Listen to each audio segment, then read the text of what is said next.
myself inside of the spirit. Self-survive, I don't want to get near it. Before I made the appearance, I took a second, took a look in the mirror. This dialogue, the only thing that I fear. Y'all got me fucked up. It's all passion. It's tradition, it ain't fashion. There's no action. They make question, it's still passive. I think massive, no response, that's still tact. Y'all should quit rapping. Cheap shots, I'm cinematic. I ain't average, I'm an overthrow fanatic. I go, you lose and win like asthmatics. Shot first, that's automatic. I'm the best in my division. In the ghetto like the pigeons. In the hood like the engine. You a bird for that chicken. I don't fake split the sentence cause my mind made up, nigga. We in the end of time, but my time ain't up. Now when I was young and running wild and wide-eyed like a cabbage patch, I had to get it as vivid.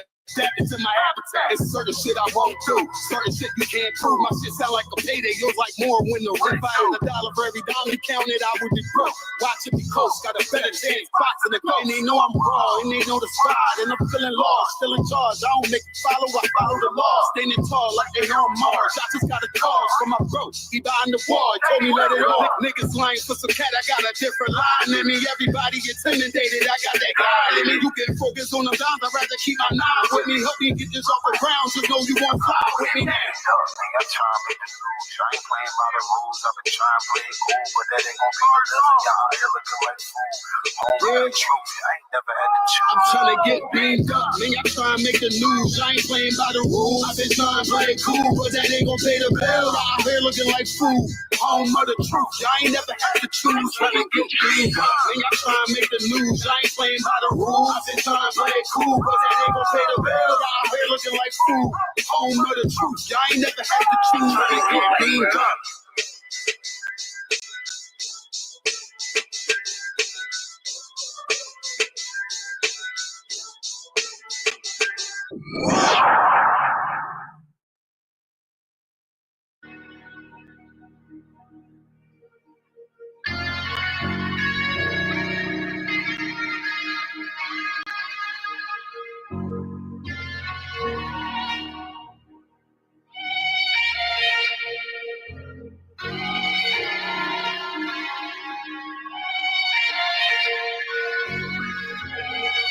Seen heaven turn to hell, I gotta stay alive. Lord have mercy on my soul, stand by my side. I killed the old man and I watched him die.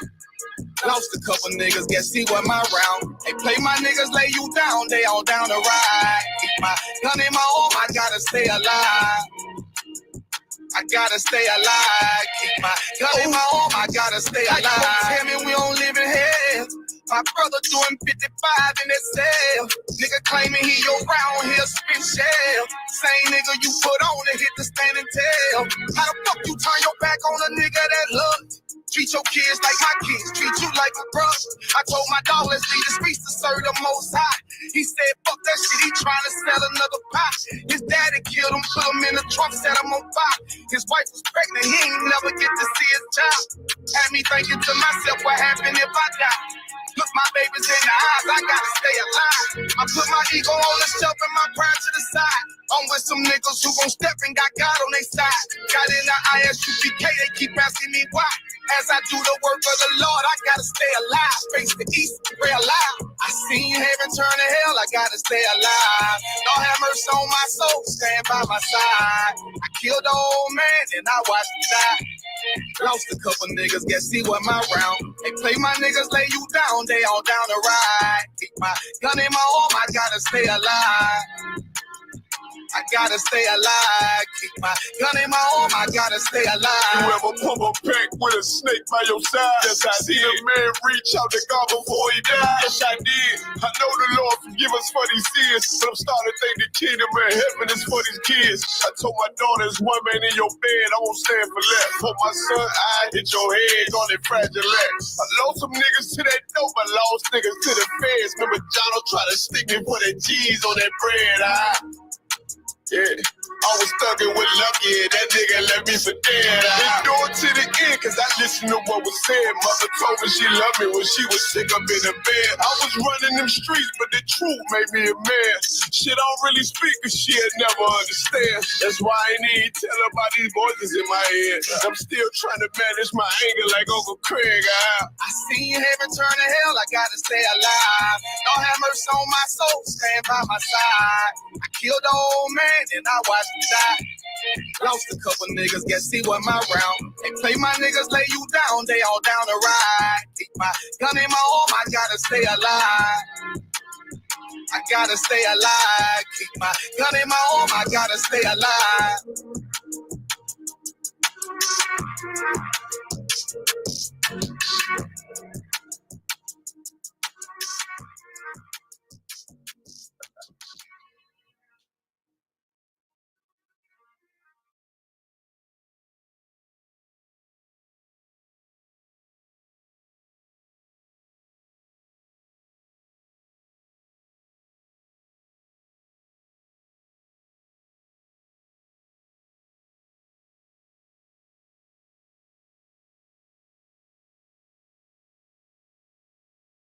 He try to save his life like he's scared of death. I got Hillstar on my body, bitch, I'm heaven sent.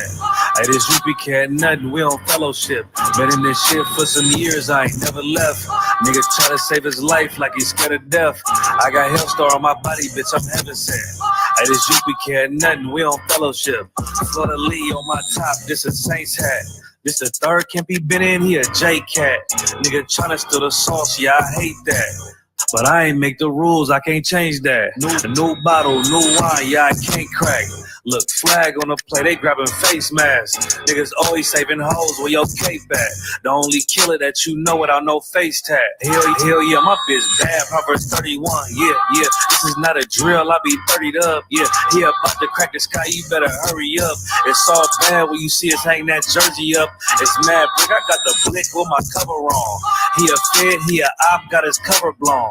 Look, I'm really outside without no skilly on. It's one West, bitch, I'm on with my brothers on.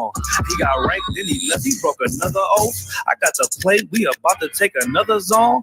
They was sleeping on the team, now they comatose. Left his brother out to dry, I guess he wanna fall. Put the oil on his head, that's another soul. I try to tell him we a pro, don't do this shit at home. She unhappy, left her man, she a 304. He try to justify that shit, he broke the penal code. Been in this shit for some years, I ain't never left. Nigga try to save his life like he's scared of death. I got Hillstar on my body, bitch, I'm heaven sent. Hey, this UP cat nothing, we on fellowship. Been in this shit for some years, I ain't never left. Nigga try to save his life like he's scared of death. I got Hillstar on my body, bitch, I'm heaven sent. Hey, this UP cat nothing, we on fellowship. Gotta watch these niggas, they be cointel. Lil' bro ain't never killed nobody, but I know he will. It's on me, yeah, where I go, yeah, that's the holy seal. My niggas itching when it's up, you better not touch a chair. Ooh, I'm with the extra, that's on the back.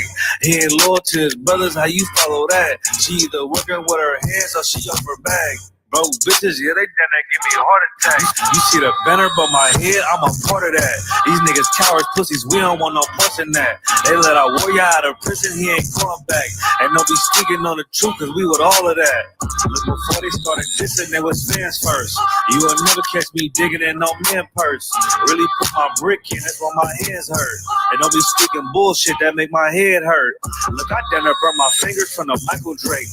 For the brotherhood, I done threw my life away. I never see them, tell them come out from their hiding place. We can't do it, we told them we gon' find a way. They rather march 1,000 deep, we rather feed the people. They wouldn't put on all black, now he reading Hebrew. You became the standard if you speak on Hebrew. Don't think they solid, get with them niggas just gon' leave you. Been in this shit for some years, I ain't never left. Nigga try to save his life like he's scared of death. I got Hillstar on my body, bitch, I'm heaven sent. Hey, this UP cat nothing, we on fellowship. Been in this shit for some years, I ain't never left. Nigga try to save his life like he's scared of death. I got Hillstar on my body, bitch, I'm heaven sent. Hey, this UP cat nothing, we on fellowship. Ooh, 27 Club. All right, gang, let's really nail it this time. Here we go. A 1, a 2, a 1, 2, 3, 4. Been in this shit for some years, I ain't never left. Nigga try to save his life like he's scared of death. I got Hillstar on my body, bitch, I'm heaven sent. Hey, this UP cat nothing, we on fellowship. Been in this shit for some years, I ain't never left. Nigga try to save his life like he's scared of death. I got Hillstar on my body, bitch, I'm heaven sent. Hey, this UP cat nothing, we on fellowship. Florida Lee on my top, this a Saints hat. This the third Kempy been in, he a J cat. Nigga tryna steal the sauce, yeah, I hate that. But I ain't make the rules, I can't change that. New bottle, new wine, yeah, I can't crack. Look, flag on the play, they grabbing face masks. Niggas always saving hoes where your cape at.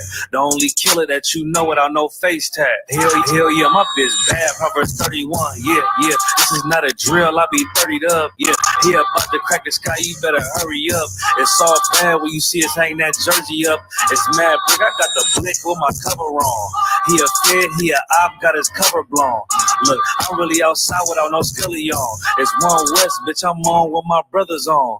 He got ranked, then he left, he broke another oath. I got the play, we about to take another zone. They was sleeping on the team, now they comatose. Left his brother out to dry, I guess he wanna fall. Put the oil on his head, that's another soul. I try to tell him we apart, don't do this shit at home. She unhappy, left her man, she a 304. He try to justify that shit, he broke the penal code. Been in this shit for some years, I ain't never left. Nigga try to save his life like he's scared of death. I got Hillstar on my body, bitch, I'm heaven sent. Hey, this UP cat, nothing, we on fellowship. Been in this shit for some years, I ain't never left. Nigga try to save his life like he's scared of death. I got Hillstar on my body, bitch, I'm heaven sent. Hey, this UP cat, nothing, we on fellowship. Gotta watch these niggas, they be cointel. LeBron ain't never killed nobody, but I know he will. It's on me, yeah, where I go, yeah, that's the holy seal. My niggas itching when it's up, you better not touch a chair. Ooh, I'm with the extra, that's on the back. He ain't loyal to his brothers, how you follow that? She either working with her hands or she off her bag. Broke bitches, yeah, they done that, give me a heart attack. You see the banner, but my head, I'm a part of that. These niggas cowards, pussies, we don't want no parts in that. They let our warrior out of prison, he ain't going back. And they'll be speaking on the truth, cause we with all of that. Look, before they started dissing, there was fans first. You will never catch me digging in no man purse. Really put my brick in, that's why my hands hurt. And don't be speaking bullshit that make my head hurt. Look, I done burn my fingers from the Michael Drake. For the brotherhood, I done threw my life away. I never see them, tell them come out from their hiding place. We can't do it, we told them we gon' find a way. They rather march 1,000 deep, we rather feed the people. They wouldn't put on all black, now he reading Hebrew. UPK the standard if you speak on Hebrew. Don't think they solid, get with them niggas just gon' leave you. Been in this shit for some years, I ain't never left.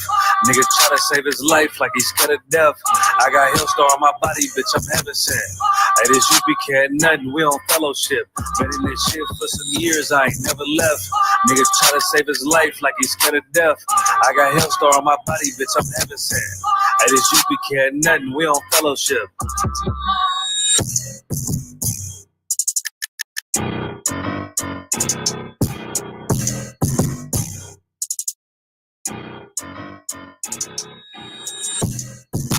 Hey, they might be outside. All right, don't unmute me yet. Don't unmute me.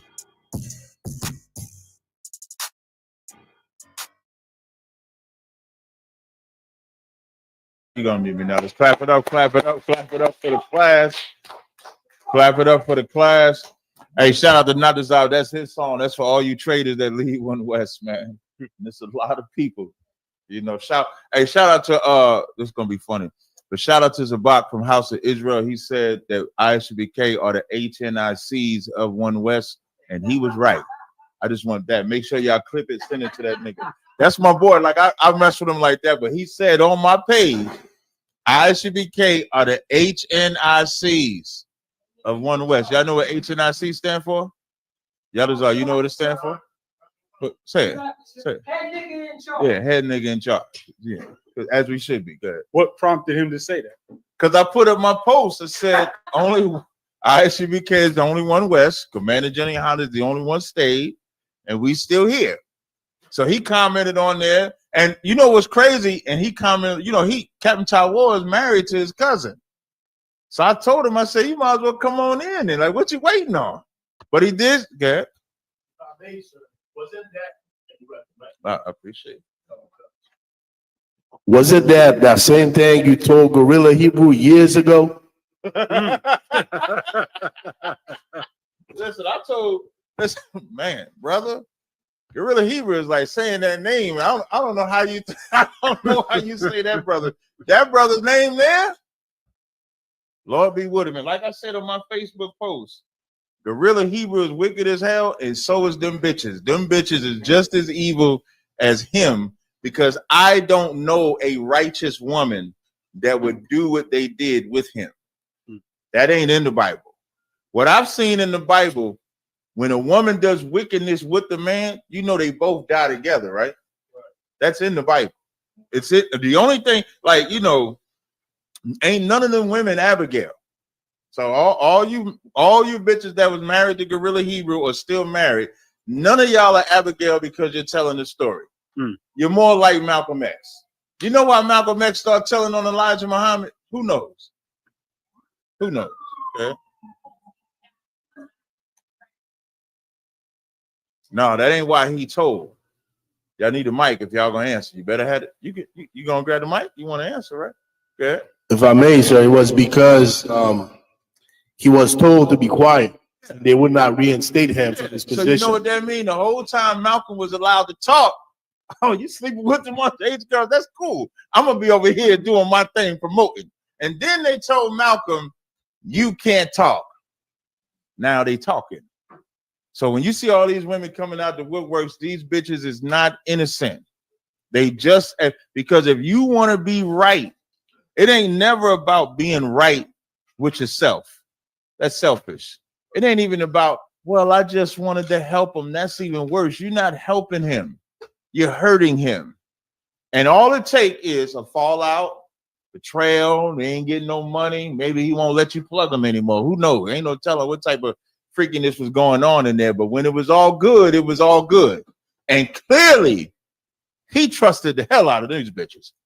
He trusted these bitches so much, he texted. He texted. I mean, my God, the evidence is so astounding. It's in a sense, it's shameful in a sense. Because in some of the messages, one sister was like, well, I'm not calling none of these women sisters. They all bitches to me. One of them bitches was like, am I the only one?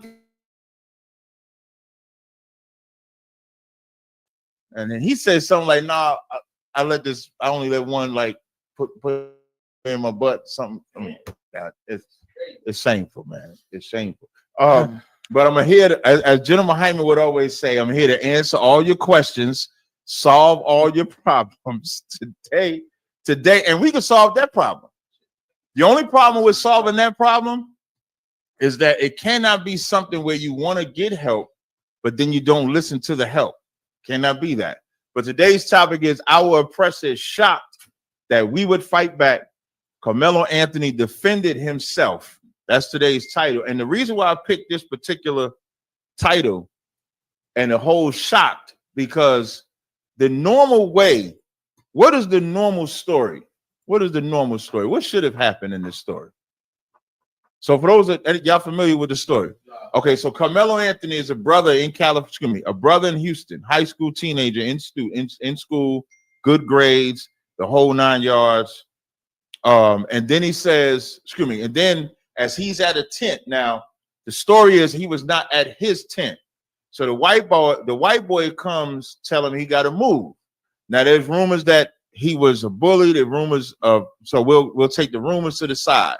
But as he's coming to him, Carmelo looks at it as a threat and say, watch what happens if you touch me. So the white boy touches him, he stabs him. The white boy dies. So now I'm gonna ask y'all, what would have been the normal way for this to happen? Sis?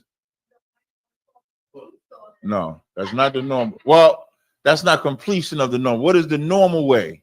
Because that's not the normal way. Y'all just you got a normal way? You don't know a normal way. Anybody? When you say the normal way, what you mean by that? What is the normal way when black people interact with white people in this fashion? What is the normal way? Oh, the normal thing will be my damn phone on here, man. Well, go ahead. The normal thing will be for them to submit to the will of the oppressor. Right. The normal way would have been for Carmelo to get up out his chair, go about his business. Carmelo was sick of that. So we're going to get into that, and I'm going to show you why white people were shocked and why we're shocked at when we see black people stand up to this oppressor, why it's so shocking to us and white people. We'll get into that.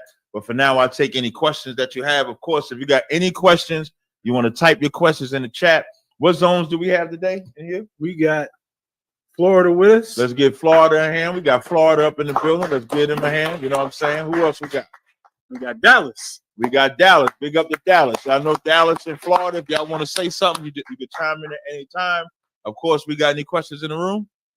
Any questions? We got questions online? We got one question online. I've seen a couple. You might want to scroll up because there was a brother that typed in questions before class started. I saw. I must have missed those. Yeah, it was in Acts. I think he had a question on Acts something. I'll check it for you. Yeah, if you go all the way up to the top, it was like Acts something. So I'll look for those. This brother asked, Lucky sir, can I get a general breakdown of Hebrews 2:14? Good. Hebrews chapter 2, verse 14. Mm-hmm. For as much then as the children are partakers of flesh and blood, he also himself likewise took part of the same, that through death he might destroy him that had the power of death, that is the devil. So he want a general breakdown on what this is, what this is talking about.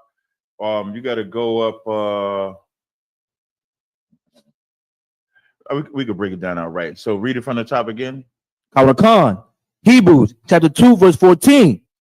For as much then as the children are partakers. Go to read verse 9 in the same chapter. Verse 9. But we see Jesus, who is made. You can say Yahweh. But we see Yahushua, who is made a little lower than the angels for the suffering of death, crowned with glory, honor. So we know what that means. Christ, born down here, just like you and I, crowned with glory and honor, because he suffered and endured unto death, which is what you got to think about in these days and time. Like, Christ died on purpose. You trying not to die. But in order to not die, you have to live according to the commandments, which is different. Like, Christ came here knowing, can you imagine, like, his life was predestined, you might as well say. He knew when he was going to die, how he was going to die. He knew who was going to betray him. He knew all of that and did it anyway. Still obeyed. When you think about it, if you know you're going to die, you ever saw that? There was a song I was just listening to called 24 Hours to Live by Mace and the Locks. You ever heard that song, 24 Hours to Live? Just think, where would you go? What would you do? And in this song, 24 hours, because they knew they had 24 hours to live, they talking about all the things they're going to do because they know they're going to die in them 24 hours. None of it was righteous. None of it. They about to bang abroad. They about to blow the church up. They about to blow the police station up. All of that. Christ, knowing that he was about to die, still did what God said and was obedient to death. Whereas you that are living don't know when you're going to die, should be more obedient because you don't know. So now this is talking about Christ made a little lower than the angels for the suffering of death. Keep going. That he, by the grace of God, should taste death for every man. That he should take, like, he's taking the death for all of us. Like,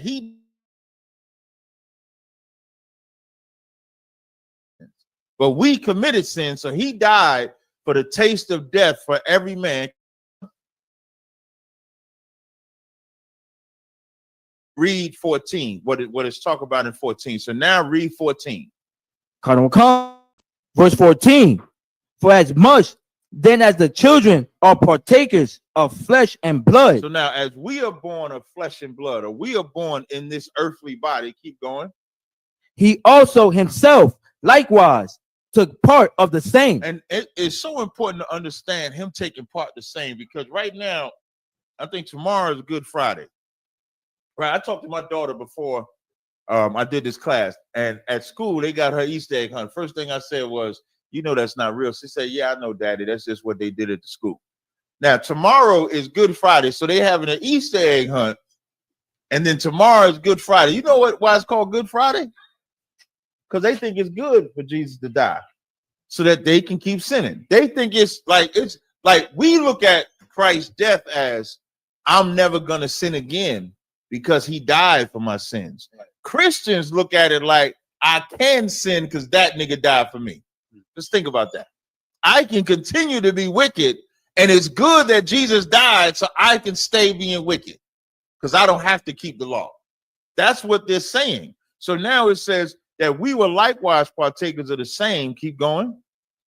That through death he might destroy him that had the power of death. That is the devil. Now, the devil is you. The devil ain't just the demon that convinces you, because the demon does not take your hand and make you commit the sin. The thought comes in your head. Like James, the first chapter says, let no man say when he is tempted, I'm tempted of God. But every temptation comes with your thought. Now, the more you listen to that thought, the more sin is conceived, and then you act on it. So without Christ, we couldn't go to the Most High without paying for what we did. And so that's the death that Christ tasted for us. Read 15. Khan. Verse 15. And delivered them who through fear of death were all their lifetime subject to bondage. You were always subjected to the debt that you owe. It's damn near like, imagine if you owe somebody money. Every time you see him, you know what you're trying to do? You're trying to avoid him because you ain't got the money, especially if he a bully. You ever see that movie, was it Bronx Tale? I think it was Bronx Tale, where the cat owed him money, and every time he seen him, he said, oh, I got to go see my mother. I got to go to my mother. Y'all probably got a little old. Y'all all look like, I'm glad it's my wallet. I'm glad somebody know the movie I'm talking about. But in the movie Bronx Tale, he owed him money, and he always ran from him. And that's us. As we owe that debt to the Lord, you're running from him. And you know where you run? Because you still want to be spiritual, you run into the Christian church, you run into the Muslim mosque, you run anywhere where you can appear spiritual, but you don't have to pay a debt. That's exactly what you do. You got to go somewhere where the debt could be lowered and you ain't got to pay. So keep going. I'm sorry. So we were in that lifetime of bondage until Christ came, and then Christ wiped the slate clean. Like, when you file bankruptcy, all your debts are paid.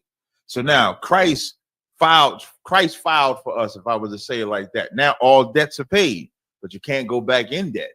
So you can't now be a sinner. Like, people got mad at me when I say I'm not a sinner. It's in the Bible though. And if y'all need the verse in the Bible and I'll show you. Matter of fact, read the next. I think we good. Y'all don't need 16 and 17, do y'all? If y'all need it, y'all let me know. All right. Now do this for me. Go to 1 John 1 and 10. Go now, 1 John 1 and 8. Ask somebody asked me this because they got mad at me when I said I'm not a sinner. They got mad at me.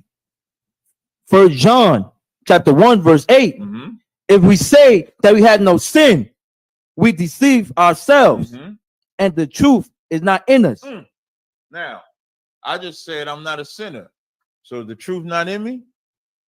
Now I want you to hold this verse, stay right in 1 John, and go to 1 John 3 and 9.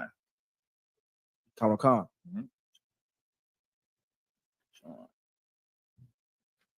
1 John. Don't come right back to this one, but read that. 1 John chapter 3, verse 9. Whosoever is born of God do not commit sin. Now go back to 1 John 1 and 8. 1 John chapter 1, verse 8.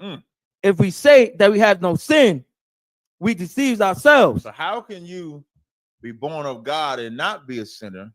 But then if you say you don't have no sin, we deceive ourselves. How are you going to answer that? Is there two mics or still only one mic? There's really one mic. All right, sister, you want to answer? The other one, it works, but it got kind of like a reverb. Okay. Come on, sis. By following the law, statutes, and commandments.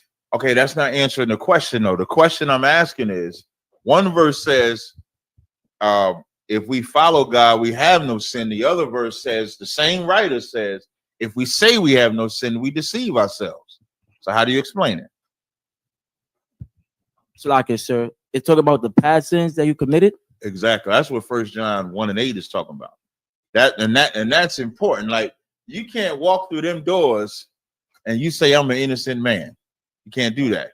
When you walk in them doors, you are a sinner. And then as you learning to obey God, learning what it is to do, what it is not to do, what's a sin, what's not a sin.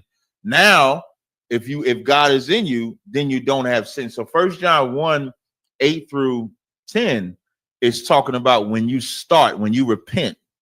1 John 3 and 9 is like, now I'm living for Christ. I'm living for the Most High. That's what that's talking about. All right. I'll take the next question. Khan. Quick one. Did you find that question that brother had? I did. Huh? You want that one? Yeah, because that was first. He asked it first. Brother says, Shalom, Yahweh Shemiah Shabrakatah. Troopers of Carwan from Dallas, Texas. Salakia Adawan is Acts 18 and 13. What's the law that he broke? All right. Let's read it. Acts chapter 18, verse 13, saying, this fellow persuaded man to worship God contrary to the law. Let me see. Go up. So what this is talking about, when you read the story, I'm trying to see where I can start you at. Go to Acts 18 and 1. Acts chapter 18, verse 1. After these things, Paul departed from Athens and came to Corinth.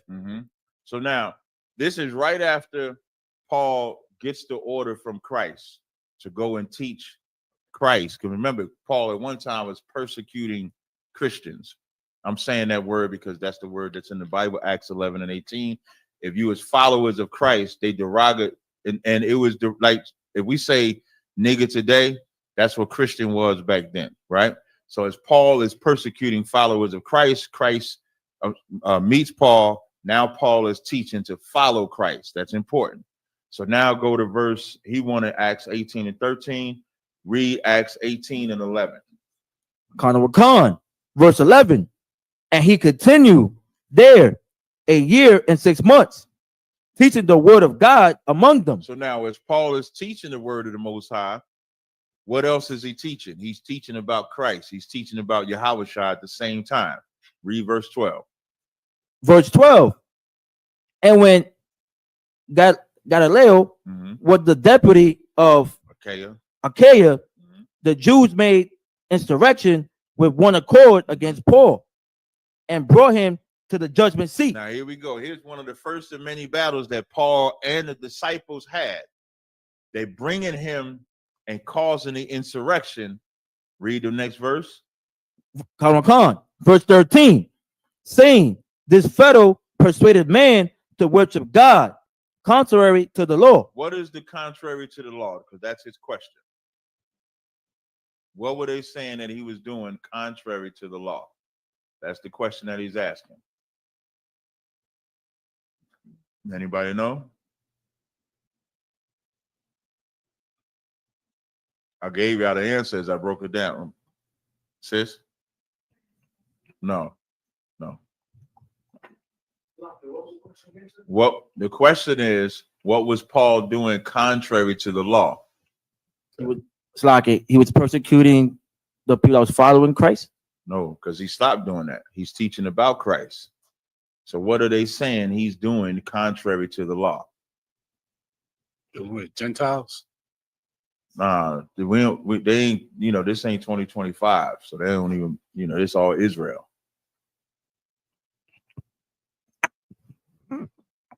Were they accusing him of violating the laws of Moses?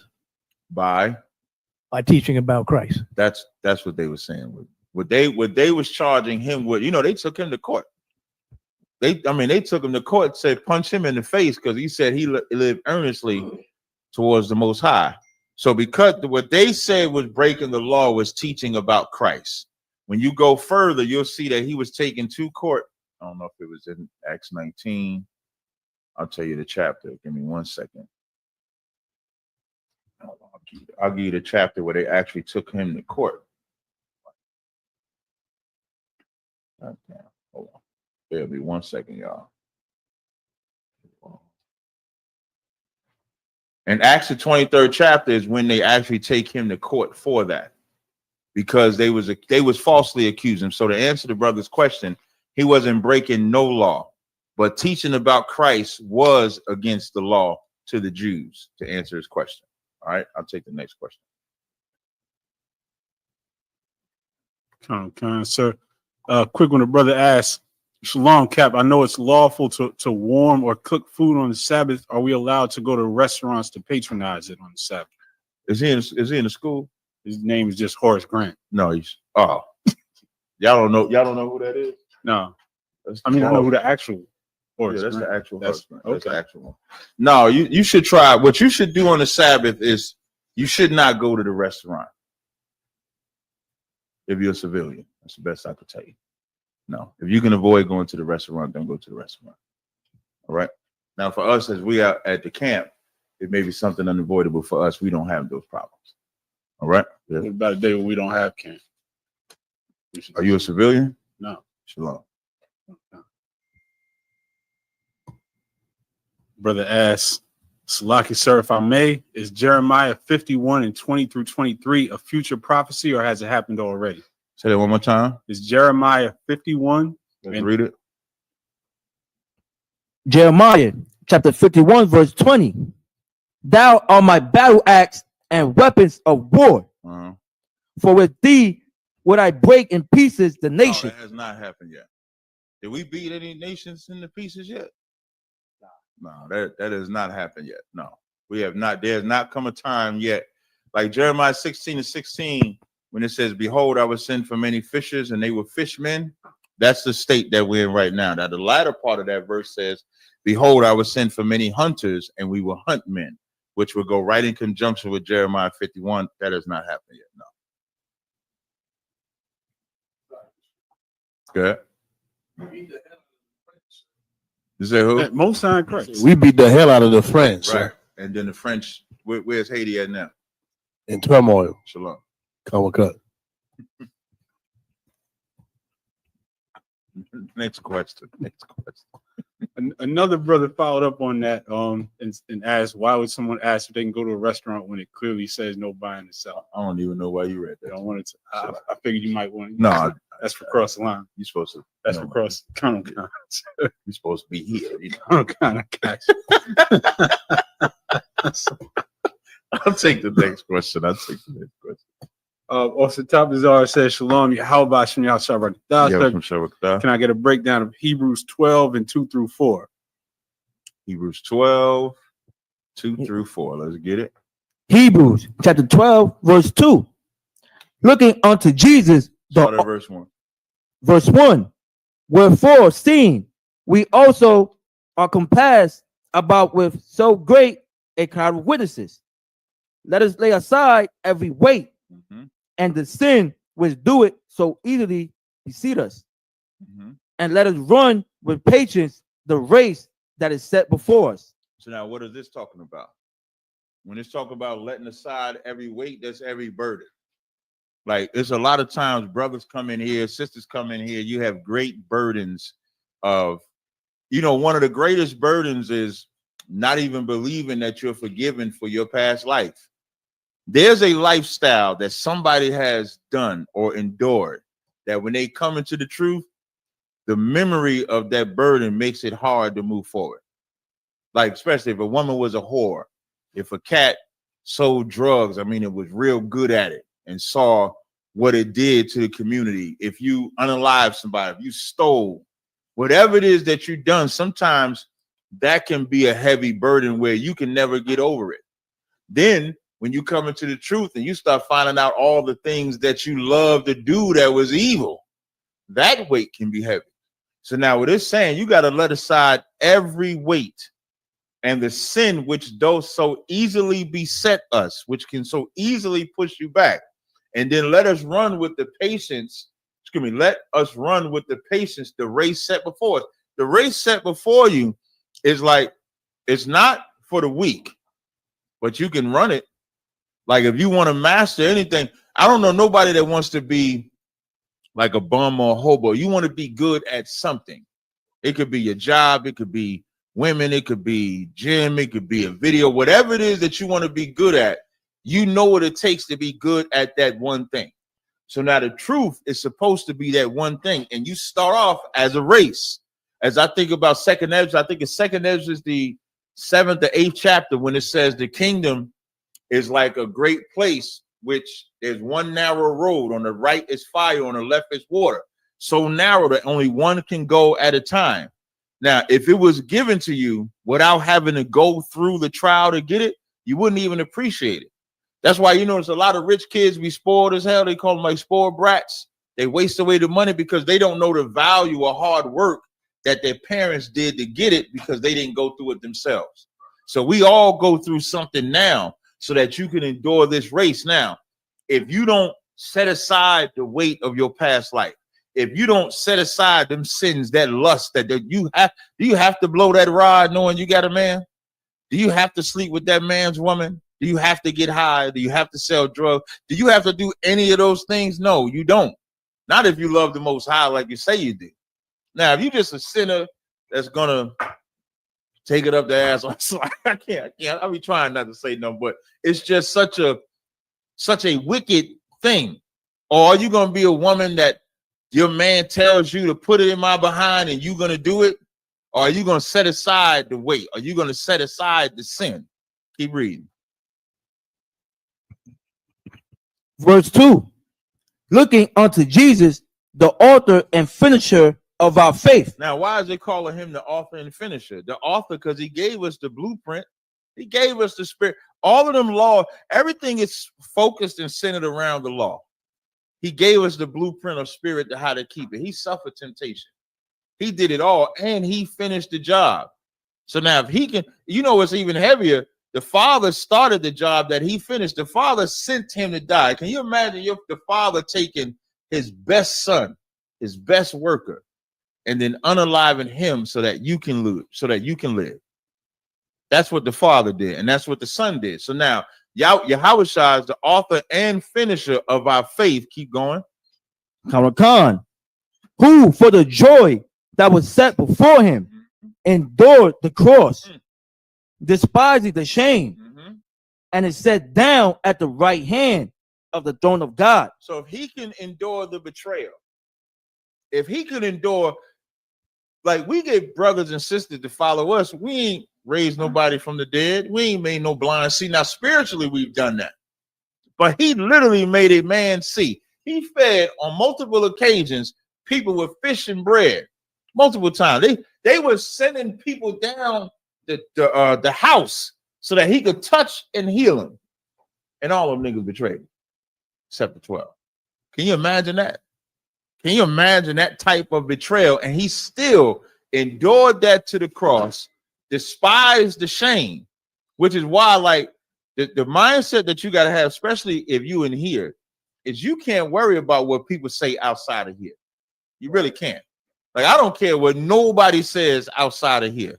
What Ashaya Allah says to me matters more than the president, than any imam, than anybody, because he's in here.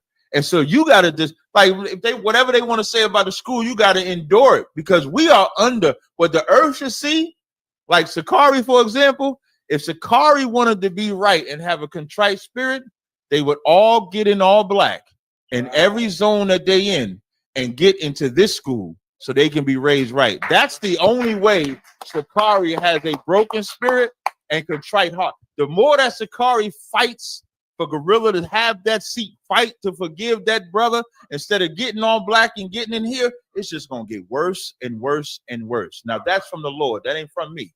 And you ain't got to believe me. Just watch. And that's to all you. Y'all can clip that too. Tell them Sakari cats, get in all black, because until you do, you just fulfilling your lust. Because what you should understand, like that Ariella cat, he got a really feminine spirit on. You want me to prove it? His friend in the world was a gay man that he was pledging with, that he left the feast day to go hang with his gay friend, lived with this gay friend. And then the man that he picked as his leader, also gay. Let that sizzle in your spirit. Keep going, keep going, keep going. Khan, verse 3. For consider him that endured such contradiction of sinners against himself, lest ye be weary and faint in your minds. Now read that part again, because this is I'm assuming in 3 and 4 is where he has the question at. Khan, for consider him that endured such contradiction of sinners against himself. What does that part mean? For consider him that endured such contradictions of sinners against himself, lest ye be weary and faint in your minds. What does that part mean? It's very, very easy. Very, very easy. It's very, very easy. I'm gonna read. You want me to read it one more time? Well, let's read it. We're gonna read it step by step. Okay? Karakan, verse 3. For consider him that endure such contradiction of sinners against himself. What does that part mean? Just that part. Yatazar. So like basically, he suffered at the hand of sinners for no damn reason. It wasn't like But he what did he something suffer? wrong. What did he suffer? He suffered them calling him evil. They say right. Give me more. Calling him evil and saying that he works for Satan. There you like go. Now you want it. That's the contradiction. And y'all should understand that when we say God don't love everybody, they say we're a contradiction. When we say Joseph is the father, we're the contradiction. Now remember, this is off the back end of him enduring the cross, despising the shame. Now consider him that endures such contradiction of sinners against himself. Now, if he's going through that, read after himself. Karakan, lest ye be worried and wearied, and faint in your mind. So what he's saying is, if Yahushua can endure the greatest contradiction, and he getting contradiction from sinners, and he's not a sinner, you should not be wearied or faint in your minds. And you cannot, like, you can't be weary when your mama's saying how long you're going to be in that. When your rib is saying how long you going to camp. For you Hebrew Academy graduates, how many Sundays y'all had to give up? I'm pretty sure your rib was mad as hell. You got to travel down. You got a minute. Are you going to be an instructor again?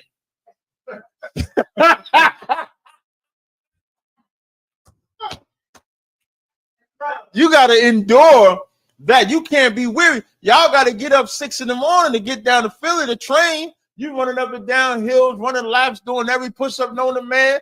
Listen, you got to endure your brother making a mistake in Hebrew Academy so you don't cuss him out for doing all the push-ups you doing. Can you imagine the same brother messing up and you doing all them damn push-ups and you looking at, oh, y'all keep fucking up, man. I got to keep doing the push-up. You endure. Listen, you can't be weary or faint in your mind with being in this truth. And a lot of men and women do. A lot of men and women be in this truth because it's cool. They might look at the fringes. They might look at the garments. They see the brothers marching. They might think, oh, I can get more than one woman. All of those things make the truth look like it's cool. It becomes a fad or becomes a fade. And then you endure it for a time and then you're gone. Because if you join the truth for a man, you're going to lead the truth. I'm going to just tell you. You join the truth for a woman, you're going to lead the truth. You join the truth for rank, you are not staying in this truth at all. Because once you don't, if you join the truth for rank, you ain't never even going to get it. You know how many brothers I know when I used to sit bored? You know how many brothers I know we say a rank demon? We call it a rank demon. They have, because they think that at this point, I remember when I was a young man, y'all, first of all, I want to tell you, y'all spoiled. Y'all didn't grow up like me. Like if New York ever want to know why it takes so long to get a rank raise, because of how I was raised. Like we didn't get a rank raise so easily. Like I didn't get my first rank raise for maybe like 2 years, something like that. But in your brain, you be thinking, oh, I wish somebody was in the car with me with this brother thought he should get a rank raise because he got a permit every week. But that's what brothers think. I remember I'm thinking, okay, well, I'm doing this, maybe I'm gonna get a rank raise. And you be thinking at this major council, you're getting the rank raise. And then you don't get the rank raise, and it's like, what do you do? And if you join to get that rank raise, you will not be in here because you're gonna get disappointed.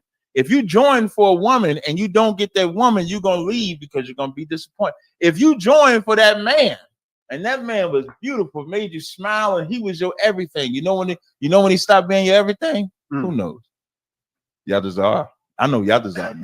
I know Yatazar. When do you stop being your everything? When you get that third rib. When you get that third rib. Listen, when that woman is that new rib, oh, that woman is everything. And you know what starts selling in that woman's mind? Damn, he's so fine. You know he's gonna get another one. And then they call themselves preparing for it, and then you get another one. And if you join the truth for that man, you'll leave because you won't look at him as yours. So that verse is saying, be wearied and screaming, lest ye be wearied and faint in your minds. You cannot be in this truth for anything other than the love of the Most High, the love of our King Christ. You start there. Then you get the brotherhood. Then you get the sisterhood. You keeping these commandments, but it can't be for something tangible that can disappear. You were gonna say something, y'all desire? I was gonna say also, I don't want the children, having the peer pressure at school. Oh yeah, everybody is doing something, and then they gotta come home and they can celebrate Christmas. They can do all the things that society says normal. That's a hard battle too. Them kids will put pressure on you. Let your little girl come home and she crying because she ain't get the Barbie doll she wanted, and she see her girlfriends come back from Christmas recess. Daddy, they got all their gifts and shit. If you weak and weary, you'll find a reason to get that Barbie doll. You'll find a reason to try to make it up to her instead of just telling her Santa Claus is not real. Their parents bought it. Instead of just telling the truth. Read the next verse. Khan, verse 4. He have not yet resisted unto blood, striving against sin. Now, when it says ye have not resisted unto blood, striving against sin, what does that part mean?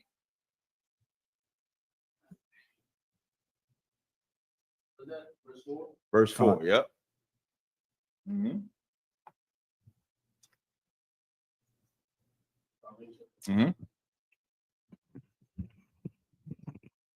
Ye have not yet resisted unto blood, meaning that you haven't resisted facing death. A little different. When it's saying, now remember, everything is about you. You see Christ, he endured to the end, despised the same, sat down, so he didn't sin, right? Then the next verse is saying, considering that he endured the contradictions, lest ye be wearied and faint in your minds. Then when it says, ye have not resisted unto blood, striving against sin. What does that part mean? Read verse 5. Now he didn't ask about 5. 5 may help y'all. Read verse 5. Khan, verse 5. And ye have forgotten the exhortation which speaketh unto you as unto children. My son, despise not thou the chastening of the Lord, nor faint when thou art rebuked of him. So now, how do you get chastened by the Lord? Very easy answer. How do you get chastened or rebuked by the Lord? Sis, that's not good enough. How do you get chastened? What causes, maybe I'll word it better. What causes you to get chastened or rebuked by the Lord? Come. But what causes it? Only one thing causes it. Sinning. So when it says ye have not resisted unto blood, meaning you ain't remembered the punishment of blood. When it says striving against sin, you have forgotten. You have not resisted, meaning you ain't forgetting that if you do break this commandment, what's coming with that? The chastening of the Lord, right? The rebuke of the Lord, right? So if you get weary, if you get faint, ye have not resisted unto blood, striving against sin, you lost against sin. That's why verse 5 says, and ye have forgotten the exhortation which speaketh unto you as unto children. My son, despise not the chastening of the Lord. What comes with striving against sin, or what comes with sin? Chastening from the Most High. All right. Does everybody understand? If you don't, just let me know. Okay. All right. I'll take the next question. Colonel Khan, Baltimore has a question. There's something you was mentioning not too long ago. Something that happened recently in the Levite community. There's this sister, Christian, young sister. She just graduated school and went into journalism. And she's she got engaged with this brother in the same church. Now she told him that we're not gonna have sex until we marry. Right. So then he was having doubt about her and was watching her for a while until he got the password to her phone. When he went to her phone, I don't want. I mean, she's like a whole porn star out there. Good Lord.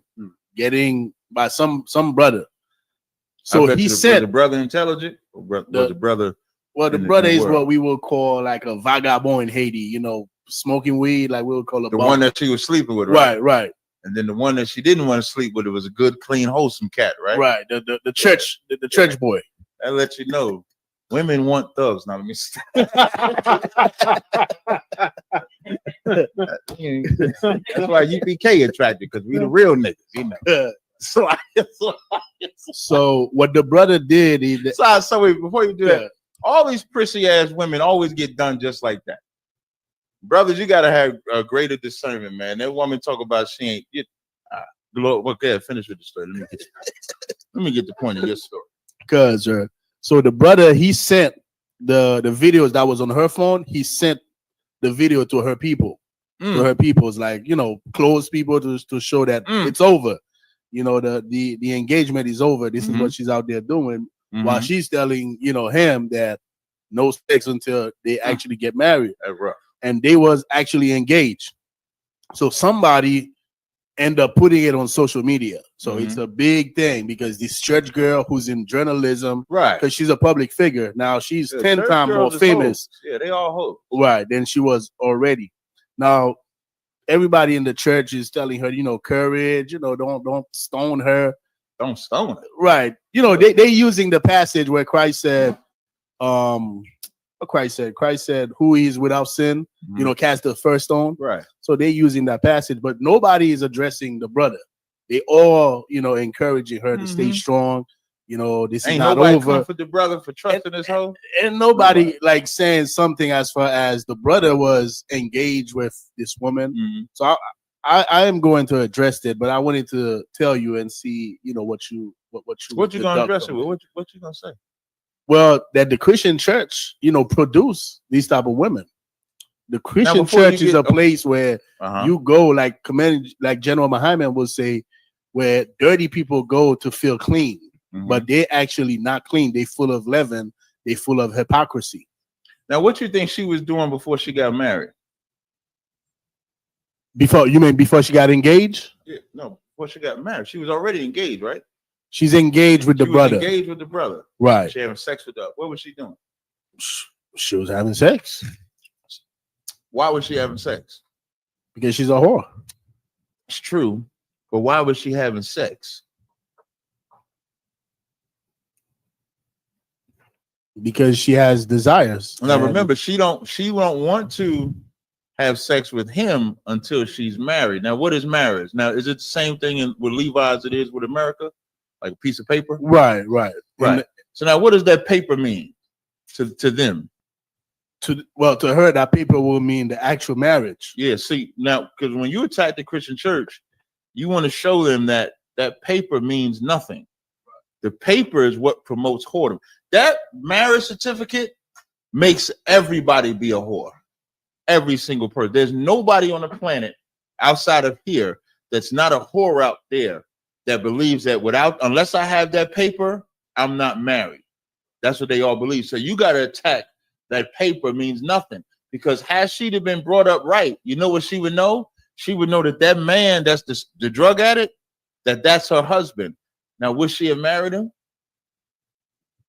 Probably not. No, because she can't bring him to the family. She can't bring him home, but she can hide him. She can sneaky link him, because she's taught that when she gets this paper, then men are taught, and this is a sad thing because women are not normally taught this, but men are taught. I know my daddy says, sow your oats before you get married. You ever heard that term, sow your oats? Sowing your oats is like, get it all out the way, because once you get married, you can't do that no more. That's the lie that we're taught. And that's what she was taught. She's brought up that, well, let me get all this because he might, and the questions that women have, he might not be good. Let me go ahead and get this out the way. And then I'm going to be clean and wholesome for my husband when I walk down the aisle. They look at that as being born again. For women, they born again when they walk down the aisle. So they do all their whole phasing then. So if you attack it, you got to attack that marriage certificate, and you got to attack sex as marriage. That got to be put, like sex being marriage has to be pushed throughout the planet Earth. If people understood sex as marriage, Umar Johnson wouldn't go through what he went through. And neither would what's the guy? Anthony Edwards. Neither would nobody would go through any of the sexual deviant problems that they go through if they were raised up that sex makes you marry. You know what they might do? They might start finding out about the woman or the man before they sleep with them. But we're not taught that. We're taught that you're allowed to have free sex, that's not fornication until you get married. So I would attack it like that. All right, I'll take the next question. Quick shout out to Captain Mo. Quad in the comments said, "Stop that shalom garbage. The correct way to say peace in ancient Hebrew is shalom." That's the Midwest monster. I'll take the next question. Baltimore has a question. Go ahead. Stay on the screen. All right. What's going on, Baltimore? Hey, shalom on the wall. What's up, sir? Y'all got a question? So if I could, can I get a breakdown on Revelation chapter 5, verse 3? Like my question is really in like when it say the man it say the man under the earth. It don't say the man under the earth, but it reference under the earth. I'm just trying to figure out what is under the earth. Let's read it. So you want me to read it? This is Revelation chapter 5, verse 3. And no man in heaven, nor in earth, neither under the earth, was able to open the book, neither to look thereon. Was there a man in heaven? No, that's not the point. That's why I asked you like that. When it's saying, and no man in heaven nor on earth, neither under the earth was able to open it, Christians would say, see, it's niggas under there burning in hell. That's not the point of what this verse is saying. All this saying, when it's saying no man in heaven, because now here's how you know. Was there a man in heaven that could open it? Lie. There wasn't? Oh, yeah, we talking about Yahushua, right? That's a man, right? He's in heaven, right? So now, when it says no man in heaven, nor on earth, nor under the earth was able to open the book, and whether you go up high, whether you go up low, there was nobody to actually open the book. Under the earth is just like what I was about to say, putting what is it term? 5 on 10? Is that how they say it? 5 on 10. It's like doubling down on how there was nobody to actually open the book. That's the point. That's all that it's talking about. All right. Most high Christ. All right. In the comments, brother asked for a breakdown of Ecclesiasticus 30 and 9. He's wanting some clarity on the meaning of what it says about playing with our children. Playing with our children?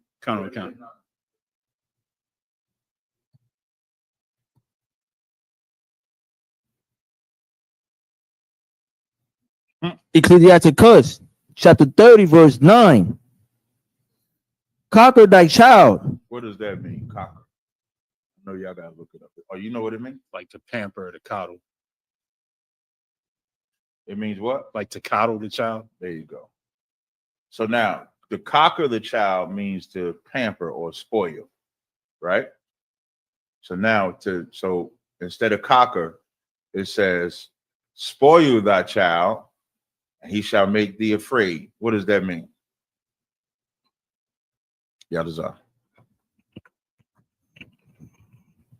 Meaning, if you pamper a child and don't discipline them, that same child one day will be terrifying unto you. That's correct, because he'll never learn to. You want to say something, Con? So what I was going to say is that an undisciplined child becomes an undisciplined adult. Yes. So now when it says make thee afraid, you play with your kids too much and they won't never listen to you. Women do this. You know what women turn their kids into? They turn them into their girlfriends. They turn them into their friends. If they got sons without a father, they turn them into their boyfriends. They have an Oedipus complex. So now they conversating with them like they in a relationship with them instead of having a parent-child relationship. And fathers got to do the same thing. But this, both of them are saying is when it says conquer thy child and he shall make thee afraid, play with him, and he will bring thee to heaviness. It's talk about doing it too much. It's not talk about not having fun with them. Remember, the point of Ecclesiasticus is for wisdom. So wisdom says there's only so far I go with my kid. When I had knockers out of my car chronicles, I let him play a little bit. Then at some point, hey, sit in the back, put your seatbelt on. And he do it. Thank you. And then I say, thank you. So he can understand when it's discipline and when it's fun. When it's discipline and when you can go play. But now you got to stop playing. You have to do more. Read verse 10, same chapter. And go straight to 11. Verse 10. Laugh not with him, lest thou have sorrow with him, and lest thou gnash thy teeth in the end. Keep going. Give him no liberty in his youth. Why is it saying give him no liberty in his youth? You can't wait till you're a teenager. You ever hear that term? I'm gonna wait till he get older. He'll learn it when he get older. Listen, I had my son, I think at maybe 2 years old, I gave him my iPhone. He know how to go to YouTube. He can find the cartoon channel he want to watch, and he just doing this. He know when to stop, which one he want to watch. He learning all that. You know why? Because kids are smarter than you think. Kids are learning everything about a child. When that child can't talk to they like 1.5 or whatever, all they could do is just look and observe. And just like they know how to reach out, they know how to eat, they know how to watch, they know how to do all of that. So when you see them do something that you know they should not do, and you laugh at it like it's funny, you're teaching them, hey, I should do that again because daddy laughed when I did it the first time, so he gonna laugh when I do it the second time. Now, when you say no, don't do that, then their brain is gonna say, if I do that, daddy is gonna say no. So you have to make sure in their youth that you are disciplining them so that they can be trained as they get older. All right. Take the next question. Kind of a quick one. The brother asks, Salakia, I don't want, if I may, can I get a breakdown of the meaning of Deuteronomy 23 and verse 8? No, usually it's 7. I'm surprised we got 8. Deuteronomy chapter 23, verse 8. Oh, well, you got to read 7. Verse 7. Thou shalt not abhor an Edomite, for he is thy brother. Thou shalt not abhor an Egyptian, because thou was a stranger in his land. Now read verse 8. So now we know we talk about Edomites and we talk about Egyptians. Verse 8. The children that are begotten of them shall enter into the congregation of the Lord in their third generation. So who can break that down? Remember, it said the children begotten of them shall enter. I'm listening. Did everybody get a piece of 11 bread? I did not. I thought y'all was hating for a second. You want it done? Yep, I sure do. Don't hate on me. Don't tread on me, man. I'm just messing up.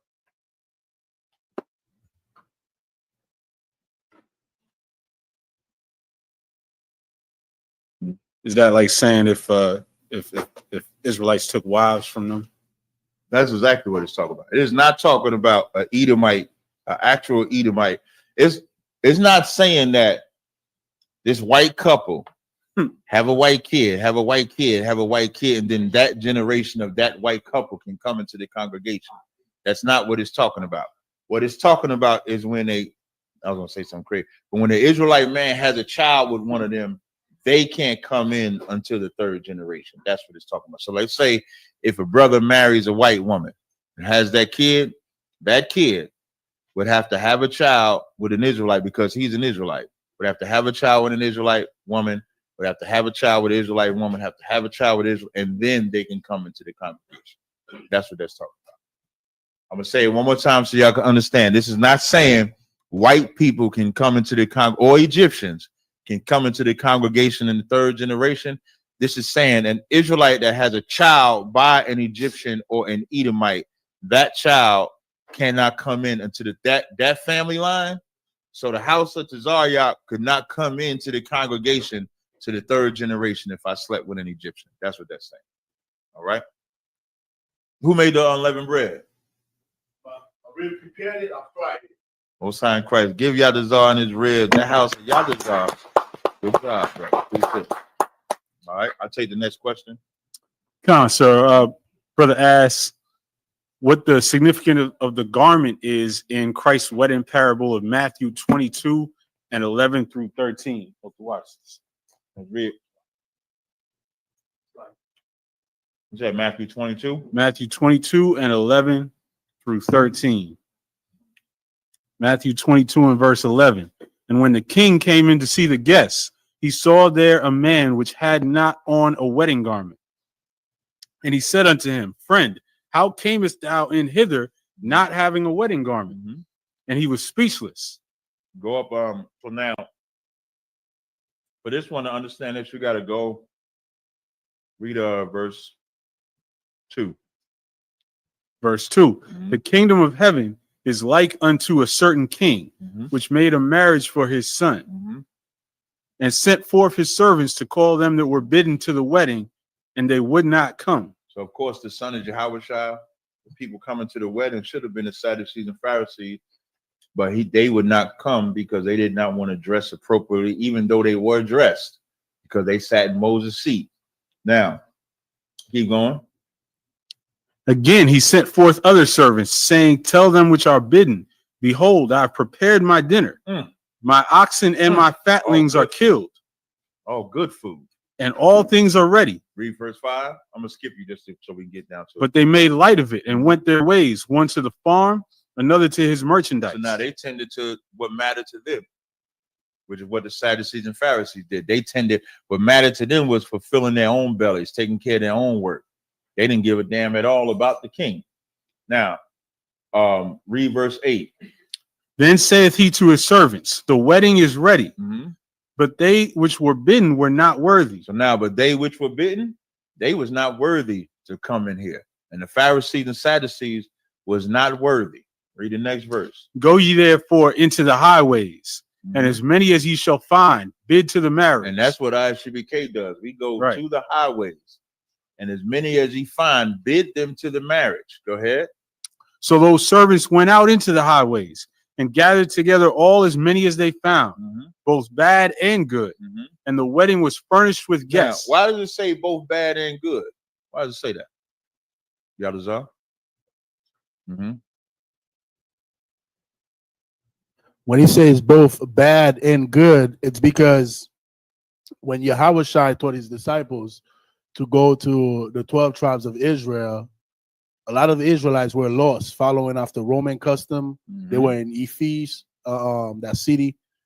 So they were not following the law, statutes, and commandments. Right. So these Israelites will be considered bad. Right. And here's something else. When y'all out there teaching, when y'all see the whosoever and all of you, make sure you understand that is always about respect of persons. That's always about respecting the rich, not respecting the poor. It's always like that. Israel has always been like that. They've always respected the rich and they never cared about the poor. So the bad and good is that too, because a lot of us judge our good and bad off of rich and poor. You'll feel sad for R. Kelly in jail as a pedophile, but the average cat that's in jail for pedophile, you want him in jail. You want R. Kelly out. Why? So you can buy his records and sing his song and go to his concert. The cat that is not R. Kelly, you don't care about him. So the good and the bad is respect of persons as well. Keep going. So Salakia. And then when the king came in to see the guests, he saw there a man which had not on a wedding garment. Keep going. And he saith unto him, Friend, how camest thou in hither not having a wedding garment? And he was speechless. Then said the king to the servants, Bind him hand and foot, and take him away, and cast him into outer darkness. There shall be weeping and gnashing of teeth. Now, what is the garment, ladies and gentlemen? And it is not them garments y'all had at the Passover, even though they was fly. Sis, give her a hand. She got that one right. That's the garment. When the king comes and sees you to get dressed, he expects to see your culture on his culture on you. That's the dressing. That's what. And get Isaiah 52. Get Isaiah 52, and I think it's the first verse. Might be. Get Isaiah 52 and 1. Awake, awake. Put on thy strength, O Zion. Put on thy beautiful garments. Put on thy beautiful garments. O Jerusalem. O Jerusalem, go ahead. The holy city. For henceforth there shall no more come into thee the uncircumcised and the unclean. So when you come into this truth, you can't come into this truth and remain uncircumcised and remain unclean. You got to come in this truth on fire for the Most High and putting on a beautiful garment. Read verse 2. Shake thyself from the dust. The dust is that low state that we all was in before we came into the truth. You got to shake all that off. You got to shake all that off. Read after that. And sit down. No, read after that. Arise. Arise and sit down, meaning sit in it. You ever say, I got to sit in this? Get comfortable in these garments. Don't be ashamed to be an Israelite, because if you ain't dressed right when the king come, you're getting thrown out. So the significance of the garment in that parable is that's our culture. That's the law, statutes, and commandments. That everything, that's everything that comes to life. All right. I'll take the next question. Let me know when it's like 8:30. Con. Brother asks, can the captain do a brief breakdown of Acts 2 and 44 through 47? What type of living and economic system did those first group of believers practice? Is it still alive today? Oh, it's for sure alive. Acts chapter 2, verse 44. And all that believed were together and had all things common. Did y'all see that this weekend? Last week I saw. Read that part again. Con. And all that believed were together and had all things common. What y'all saw at the Passover week, like we call it the Passover. We know it wasn't just one day. Passover was Saturday. But when we say the Passover, it's a weekly festival. And what you're seeing is a fruition, is a completion of us consistently having all things in common. That's what you're seeing. You're seeing families come together, children, mothers, brothers, sisters. Some of us ain't seen each other in a year, but we on one accord.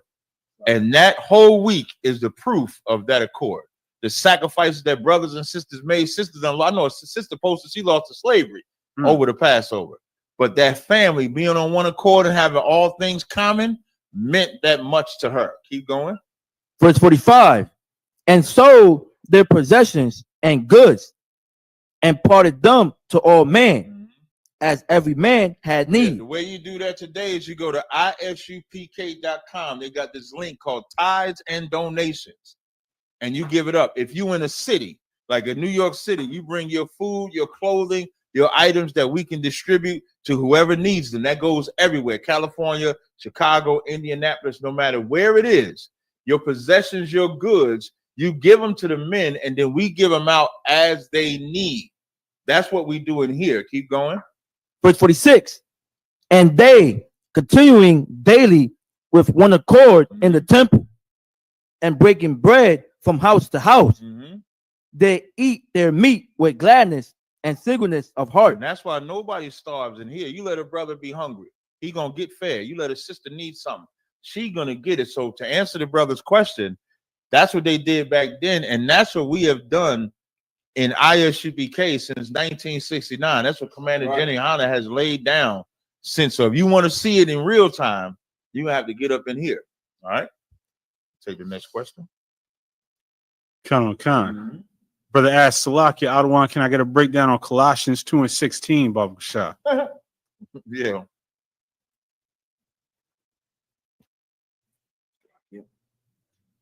Colossians chapter 2, verse 16. That's to let no man judge you or something. For you. Go up. Start at 12. Colossians chapter 2, verse 12. Buried with him in baptism, wherein also ye are risen with him through the faith of the operation of. So now, as you buried with him, as you buried with him in baptism. Now, this is specifically, this subject here is specific, and it's going to tell you as we read. This is specifically about everything you didn't do as an Israelite because you didn't know that you were supposed to do it. That's this subject.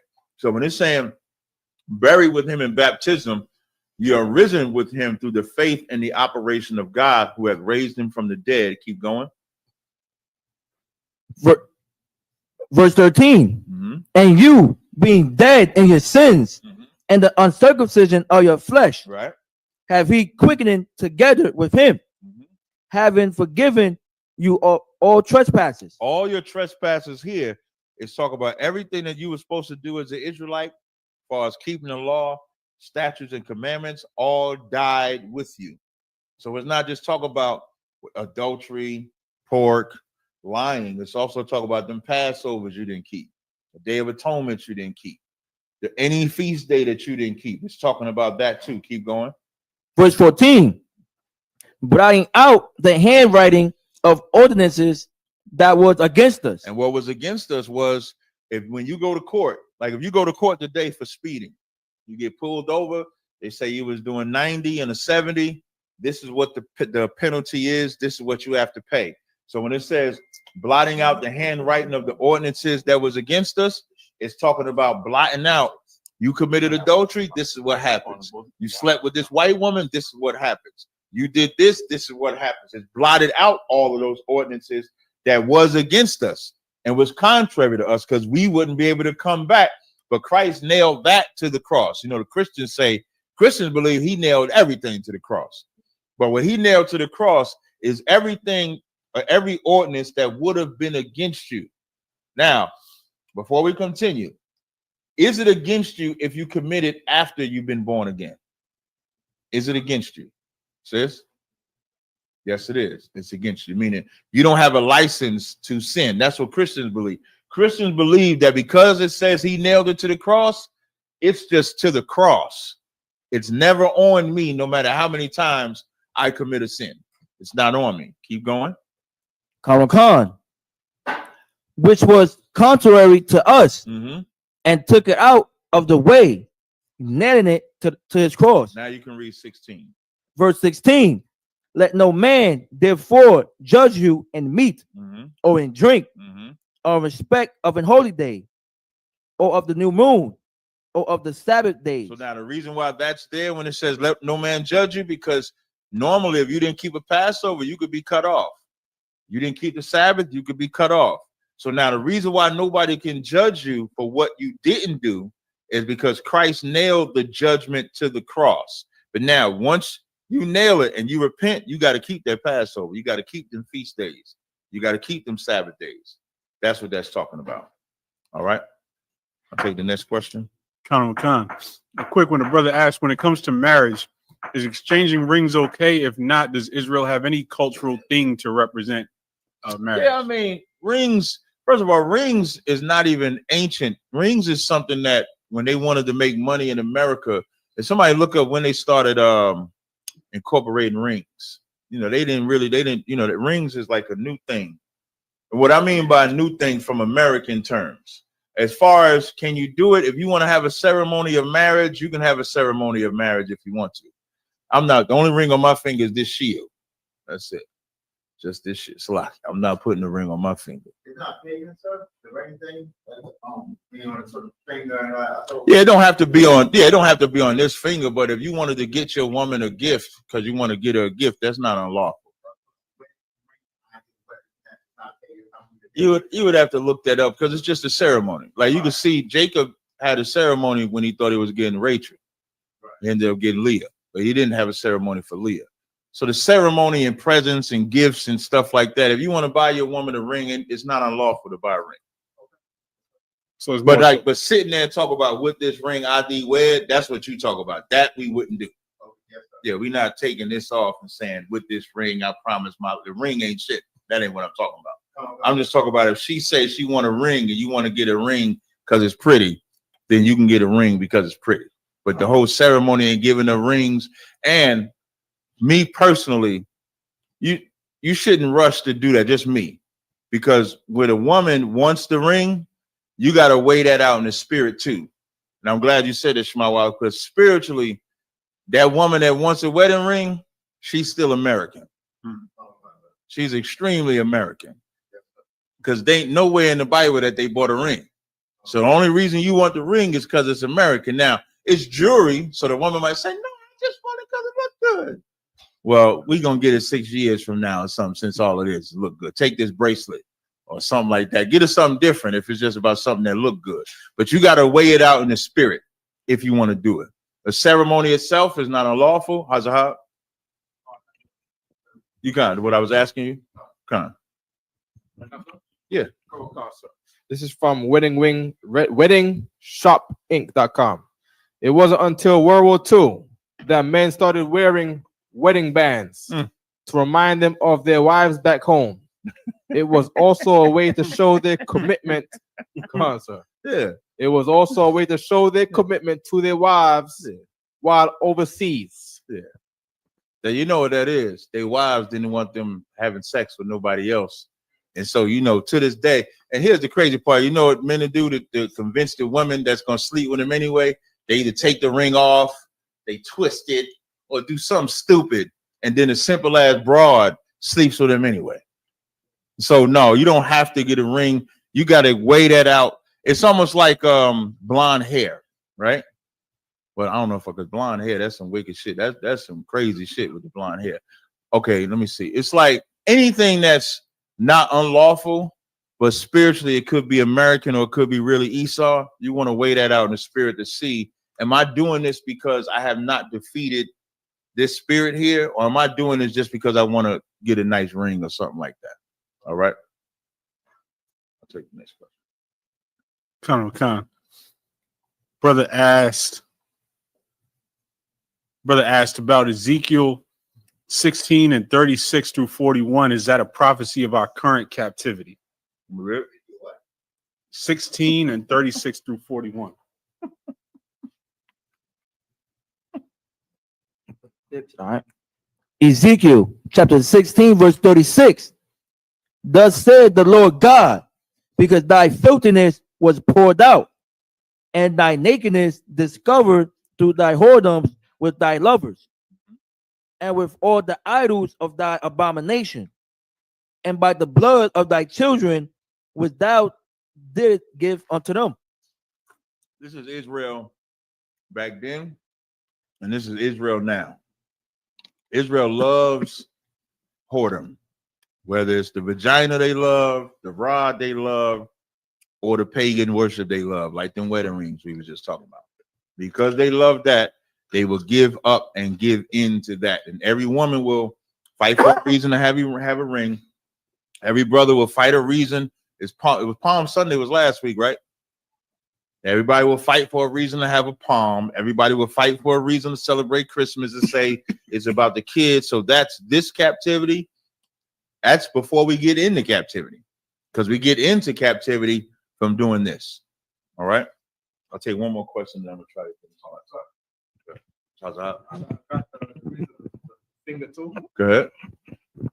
It's from Google AI. Got this from a couple websites. All right.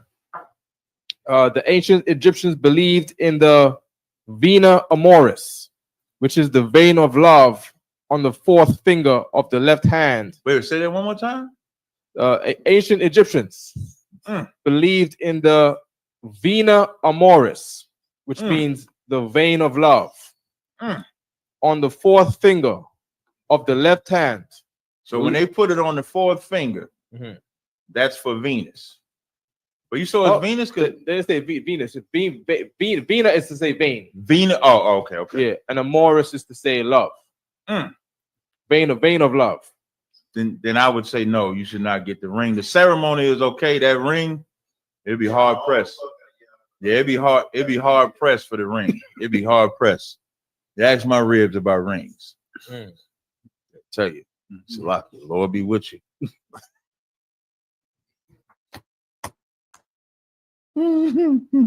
I'll take the next question. A brother asks, can you explain Galatians 3 and 19 through 25? Please, much respect. Galatians chapter 3, verse 19. Wherefore then serveth the law. It was added because of transgression. Till the seed should come to whom the promise was made. What does that mean? Wherefore then serveth the law. What does that mean, serveth the law? Read 18. Khan. Verse 18. For if the inheritance be of the law, it is no more of promise. So I could read 17. Verse 17. And this I say, that the covenant that was confirmed before of God and Christ, the law which was 430 years after, cannot disannul that it should make the promise of none effect. Now, what does that mean? What law is it talking about? Sis? No. Y'all deserve? If I may, sir, it's talking about the law that the Israelites broke, the law, statutes, and commandments of God. Not good enough. That's partly correct, but that's not good enough. Because in verse 18 it says, "For inheritance be by the law, it is of no more promise. But God gave it to Abraham by promise." Now, quick yes or no, y'all all agree that the law was here before we came out of Egypt, right? Okay, so the law that was 430 years later cannot disannul. What is that law? Become? Salaki, so would that be the law of circumcision? No.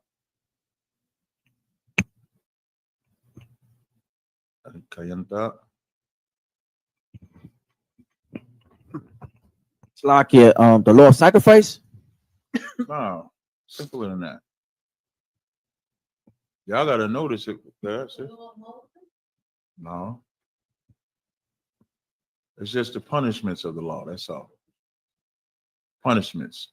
Remember, so when it says, "For if the inheritance by law," it would be, I'm sorry. I want to show y'all a verse. I'm mad I did the music. When it talks about the law, right? If it became by law, did we break the law? Then would we have a covenant with God if it was based on the law? We would not. That's why he's saying read verse 18. Verse 18. For if the inheritance be of the law, it is no more of promise, but God gave it to Abraham by promise. Now read 19. Verse 19. Wherefore then serveth the law. It was added because of transgression. Are transgressions the law too? That's how you know that this law is talking about the punishments. So this law that was added, "Thou shalt not commit adultery," is a law. When you transgress it, now there's a punishment. So now what they were doing in Galatia, they were serving that.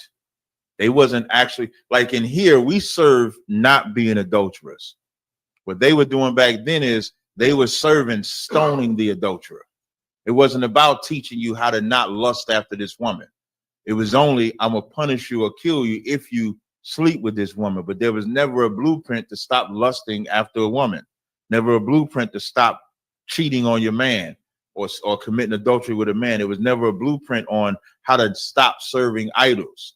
It was only, if you break it, I'm gonna punish you. That's what Paul is talking about here. So when it says by transgressions, read the rest of it. Khan. So the seed should come to whom the promise was made. Because without that promise from Abraham, Christ could not come here. That's the point that Paul is saying.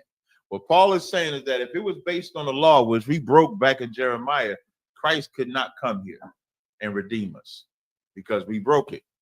But because of the promise that God made, no different than the promise that God made with David about Christ sitting on the throne. The Most High kept that promise because the throne that Christ sits on is David's throne. So the same way he kept that promise, he kept this promise with the children of Israel because of his promise to Abraham. So what he's saying is you can't punish people by the law and still retain God's grace of the old covenant. It's only through Christ that you can actually retain God's grace through the covenant. That's the point of that verse. If y'all need me to go further, we can go further, but don't say no and then get cut. So y'all need me to go further? Come on, sir. I knew somebody did. Keep going, brother. The water. And it was ordained by angels in the hand of a mediator. Go ahead. Verse 20. The mediator, of course, is talking about Christ. Go ahead. Now a mediator is not Witness. Mhm. You can see that, and I think in Hebrews, the first chapter, you can read that. Go ahead. Verse 20. Now a mediator is not a mediator of one, but God is one. Keep going. Verse 21. Is the law then against the promises of God? God forbid. Now, that's how you know that that's talking about keeping the law. And you got, when you read in Paul's letters, always remember the word law is always going to be either keeping the commandments or punishing somebody for breaking the commandments. And you got to know the difference when you're reading it. So now it says, is the law then against the promises of God? God forbid. Keep going. For if there had been a law given which could have given life, verily righteousness should have been by the law. Now, who can break that down and impress me? Go ahead, Yapazar. Go ahead. If I may, sir, what he's saying here is that, what verse was that? Is the law then against the promises? So like you're sure trying to get the exact. Yeah, it says for if there had been a law given. Right. So if there had been a law given which could have given life, verily righteousness should have been by the law. So basically, I'll take this analogy that we use in the UPK. If let's say if there's a cop that could pull you over and give you a ticket, and there's a ticket that can make you stop speeding, then you exactly stopping to speed will be by this ticket. Yeah, he cheated. But good job. No, I'll give you out the sign. That's absolutely correct. Meaning, if there was a punishment that could be given that would make everybody stop, then righteousness would have been given by the law. What makes the punisher not being here and Christ being the punisher, it takes away you being able to pay for your sin. You can't pay for your sin now. As opposed to imagine, like right now, you don't stop speeding because you got pulled. Who stopped speeding because they got pulled over? Nobody. You get multiple tickets. Now you're sitting with the lawyer trying to work it out with the DA prosecutor to make sure you don't get your license taken away. And then you know you're going to go speeding again. You're going to speed away from the courthouse. So now what the Most High did was he took that away. He took the crutch away, because that's what they was doing back then. They would just have their sacrifice. And as long as they were sacrificing, they felt they was, well, you know, it is in the law. So as long as I sacrifice this, I can do this. As long as I sacrifice, I'm straight. That's why when you'll see in the Old Testament, when it says bring no more sacrifices, he didn't want the sacrifices no more, because the sacrifice means you're guilty to the Most High. The sacrifice is not a good thing to the Most High. That's why Christ was only sacrificed once. Imagine if Christ had to keep getting sacrificed. He'd just be somewhere nailed, getting punished all damn day. But that's why that's not there, because your obedience without the crutch of a sacrifice shows the Most High that you fear him. Because the scriptures say the fear of the Lord is the beginning of his love. It don't say the love of the Lord is the beginning. The fear is the beginning. So that's why that verse says, if there had been a law that could have given life, righteousness would have been by the law. You need me to go further? Yeah. Just don't remember, how do Christians interpret that? I know they have a twisted way of. Oh, they tell you if there was a law that could have given life, righteousness would have been by the law. That's why we ain't got to keep it. Yeah, we ain't got to keep no law.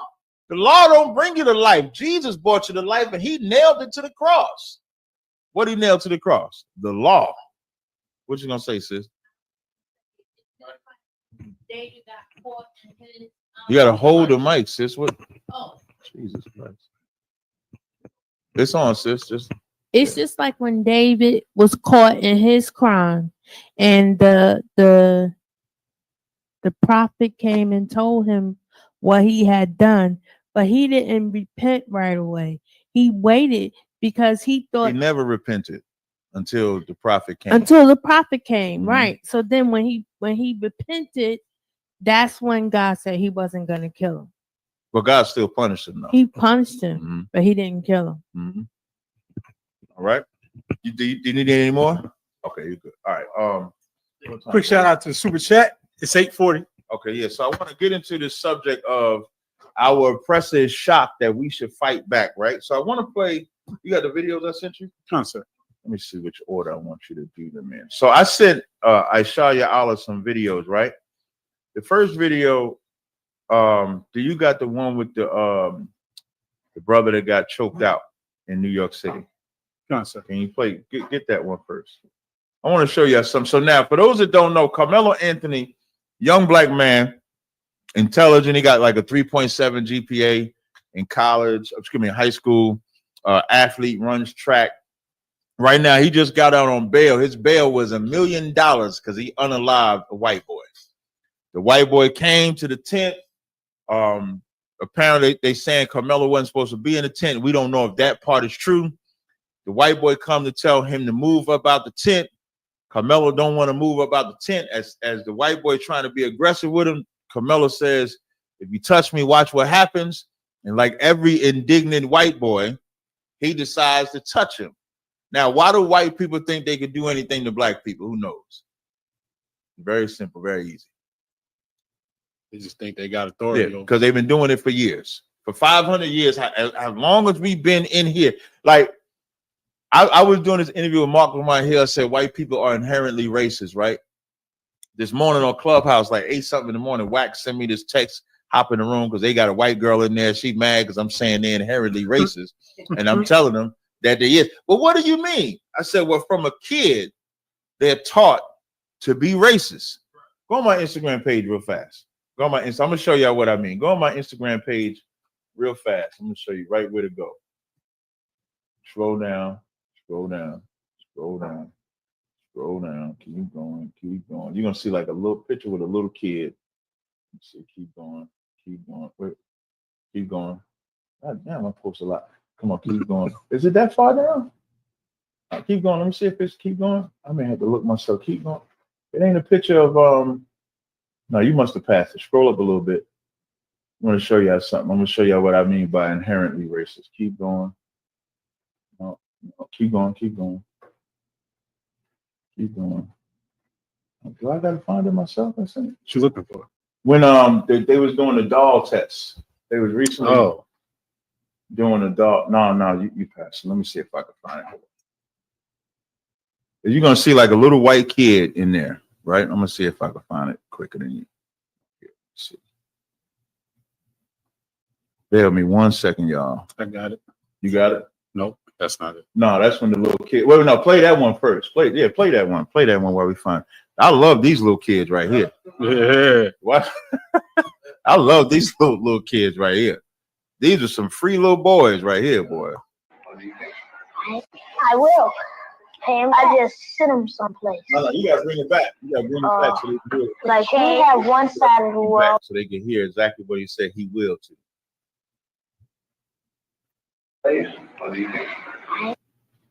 So they asking him would he enslave white people? That's what they asking him. Go ahead and play it. Make white people slaves? What do you think? I will. I just sent him someplace. Like he had one side of the world and they had the other side, but just let them have a little piece of it.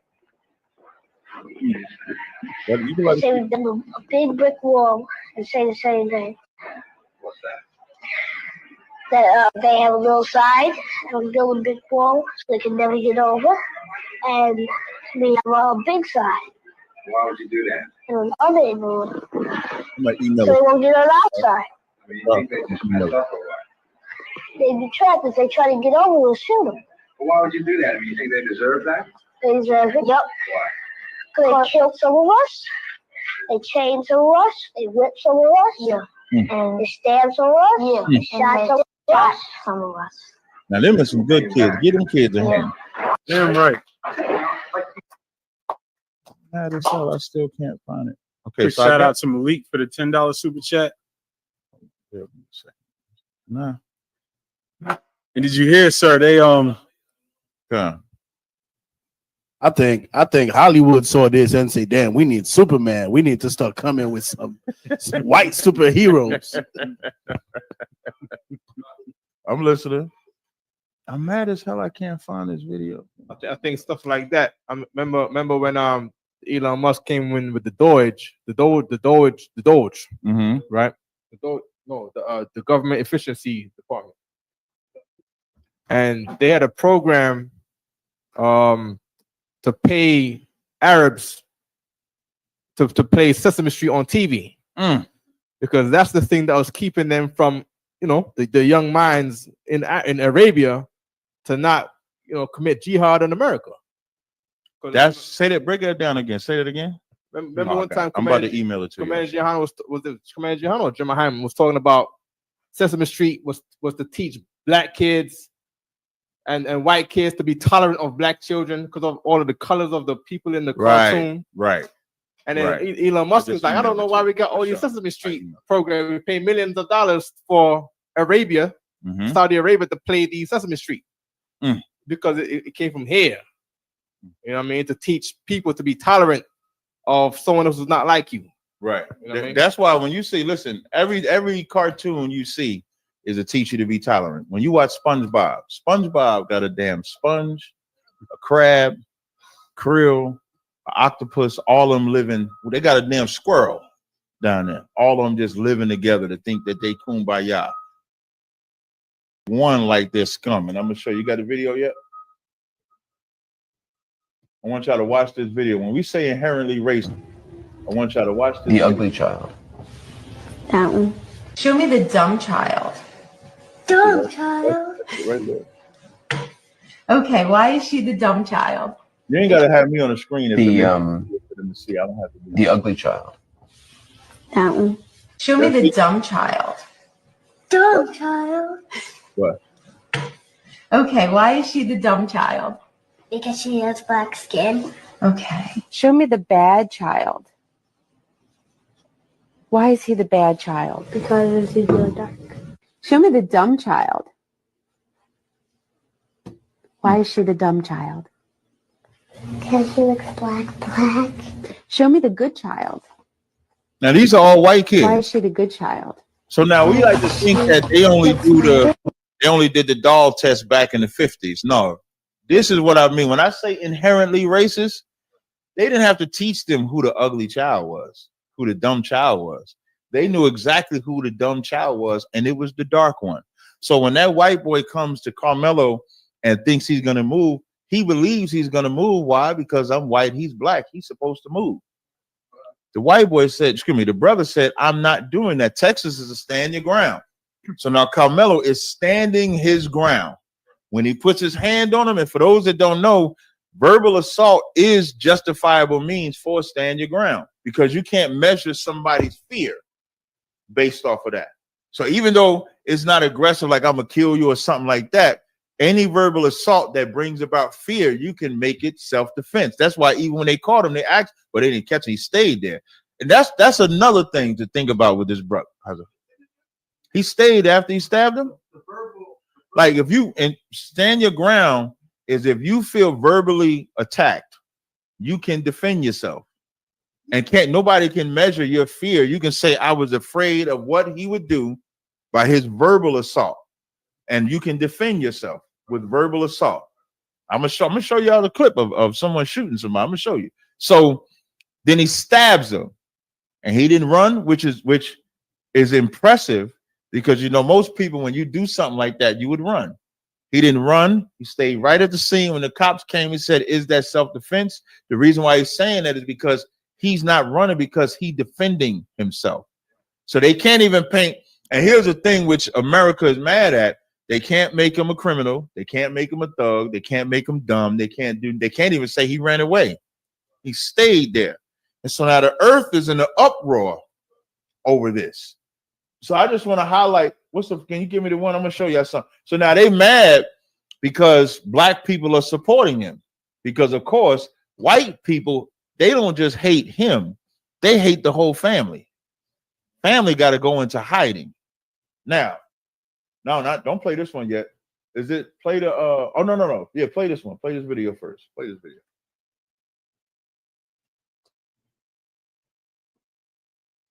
Put a threatening passenger in a chokehold on a New York subway has been acquitted in the man's death. This is Denny. 26-year-old Daniel Penny was cleared of choking this man to death, a black man to death. Go ahead. criminally negligent homicide charges in the 2023 death. Now, because of the writing, y'all probably can't see. He's got this brother in a truck. Now, he's not a police officer. He's not a security guard. He's not none of that.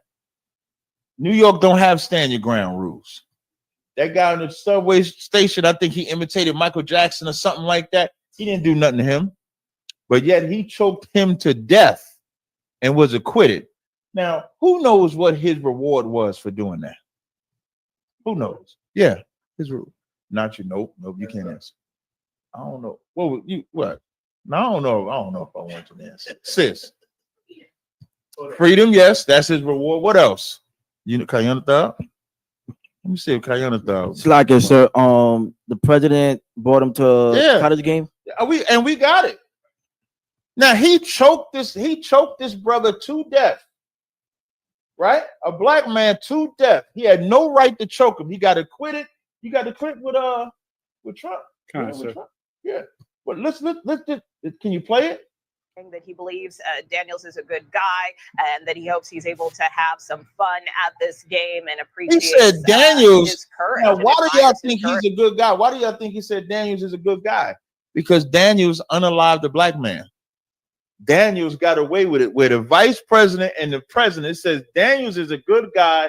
New York's mob district attorney tried to ruin his life for having a backbone of unaliving a brother that was in a train that did not have a weapon, that did not have anything.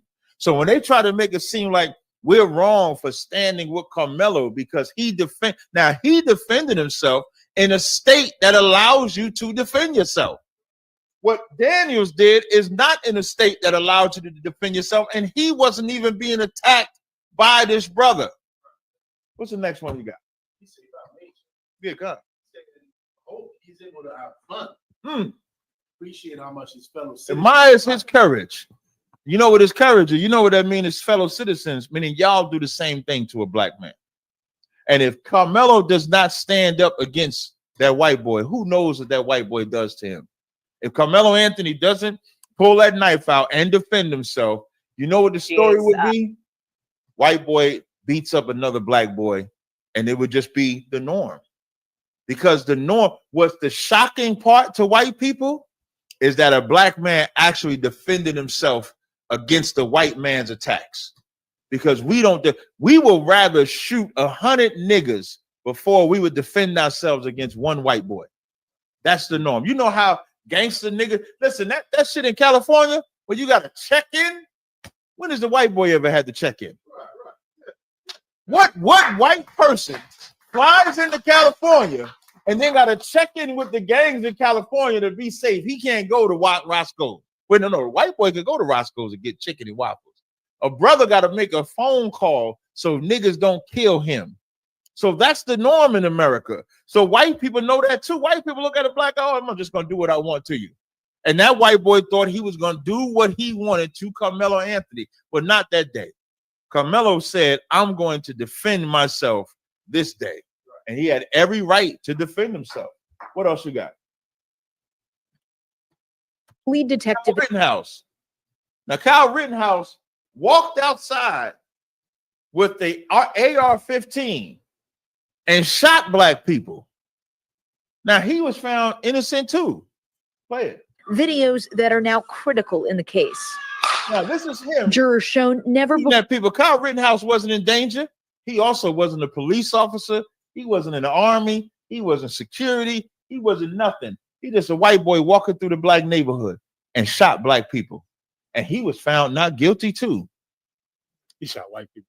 Shot white people too? No, I don't care no, who he just white people. Oh, he's damn. I don't know if I feel bad about that. No. Video from another angle of the Rosenbaum shooting. But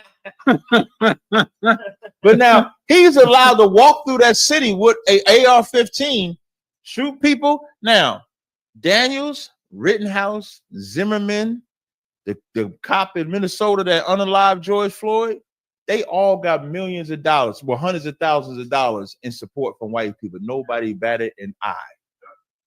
Carmelo was getting financial support from black people, and the earth is trembling because how dare you may set a precedence that black people don't want to get assaulted by white people no more. That's the big picture. The state of Texas, them country white folks is learning there might be some niggas that don't want to accept your assaults, that don't want to move just because you said move. Why do I have to move because a white man said move? Right. Now, let's say if he was like the security or something like that, where it's his job to make sure things are in a set order or a set way, then there's a professionalism where you got to obey whatever that security guard is paid to do. But some average white guy can't just tell you to move, and then you just got to move. He's a damn teenager like him. But because they have that dog complex, because they see his skin and say, well, I'm white, he's dark, I can tell him what to do. That's why he did it. He found out that day, Lacombe.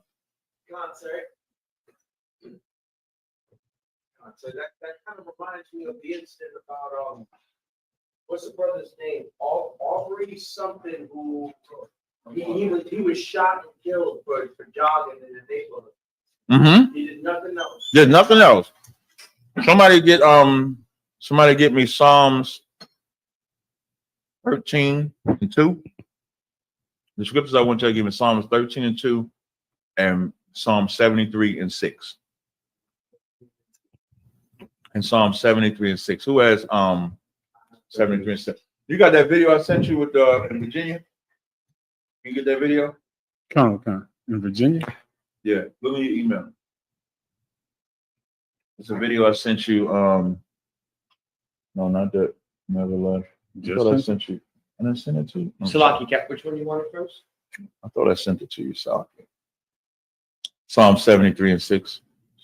73 and 6. I thought I sent it to you. Let me check. The book of Psalms, chapter 73. Don't read it yet.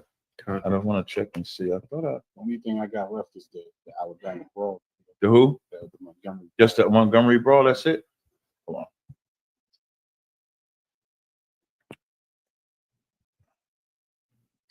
You can read the scripture, Salaki. The book of Psalms, chapter 73 and verse 6. Therefore pride compasseth them about as a chain. Therefore pride compasseth them about as a chain. That's what it talks about. When it's talking about the so-called white man, his pride is what is hurt. Like what Carmelo Anthony did, destroyed that white boy's pride, destroyed America's pride. Just seeing if I can, you don't have, wait, no, I can't do it that way. Let me save it first. It destroyed his pride. Keep going. Khan. Violence covereth them as a garment. Now, what does that mean when it says violence covereth them like a garment? Who could break that down? That's just what they rock every day. They just default to violence. That's it. When they talk of like America, when they try to make it seem like let me know if you get this email I'm sending. When they try to make it seem like black people are violent, there's nobody more violent than America. There's nobody more violent than white people. White people wake up thinking unalive, and they're training their kids to shoot. When they get old, they shoot. I'm gonna show y'all this video from Virginia where you're gonna see that all they shoot. It says violence covereth them like a garment. That's their reputation. Take it off of Israel. You name me what country they don't go in with violence. What country that they've ever been into, that they've ever set up a military base and it hasn't been through violence or bloodshed. I gotta approve it, man. Oh, let me just approve this for the brother. Hold on.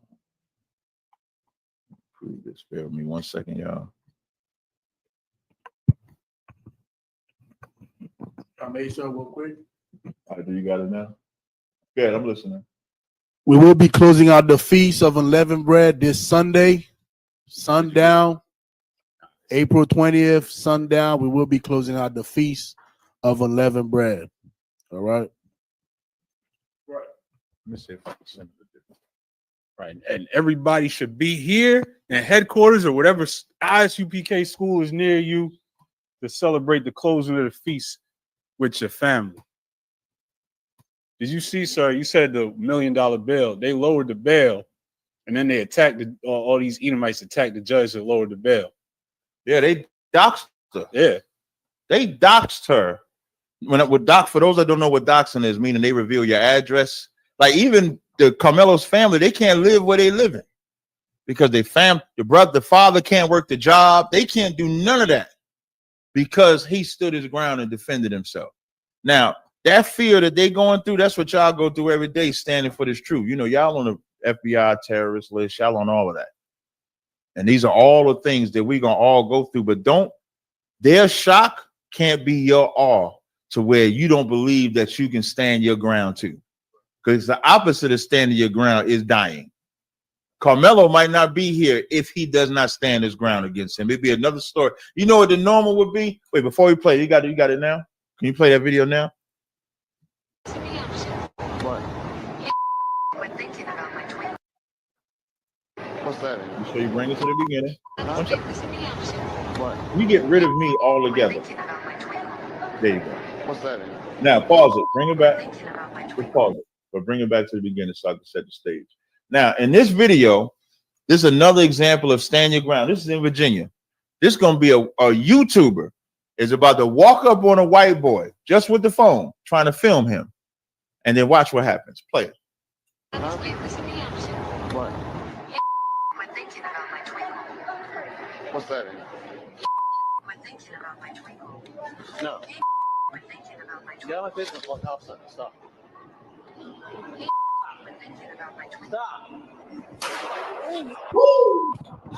Shot his out. Shot him. Not guilty. Shot him in the mall. And that's self-defense. Now, if he can, all that guy did was put the phone. This is what I mean when I was telling you, the verbal assault. Your fear is what you interpret. So he looked at as fear. He didn't want to be filmed. Like, what are you doing? Put me on camera, and shot and popped his ass. So now, if a white man could shoot another white man, for sure, Carmelo can stab him, defending himself.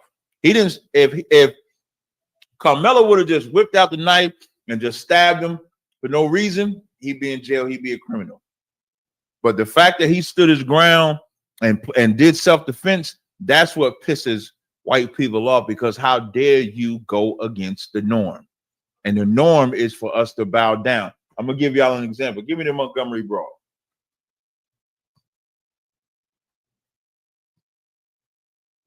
Play a Montgomery Brawl video. You could get rid of me when you play it. You could just make me as small as possible.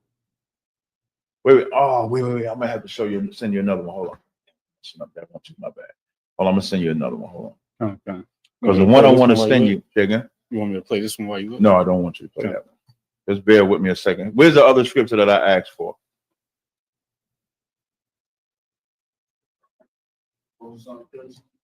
Psalms 13:2, I believe, was the other one. Whoever has that can read that for me, Bubba. The book of Psalms, chapter 13 and verse 2.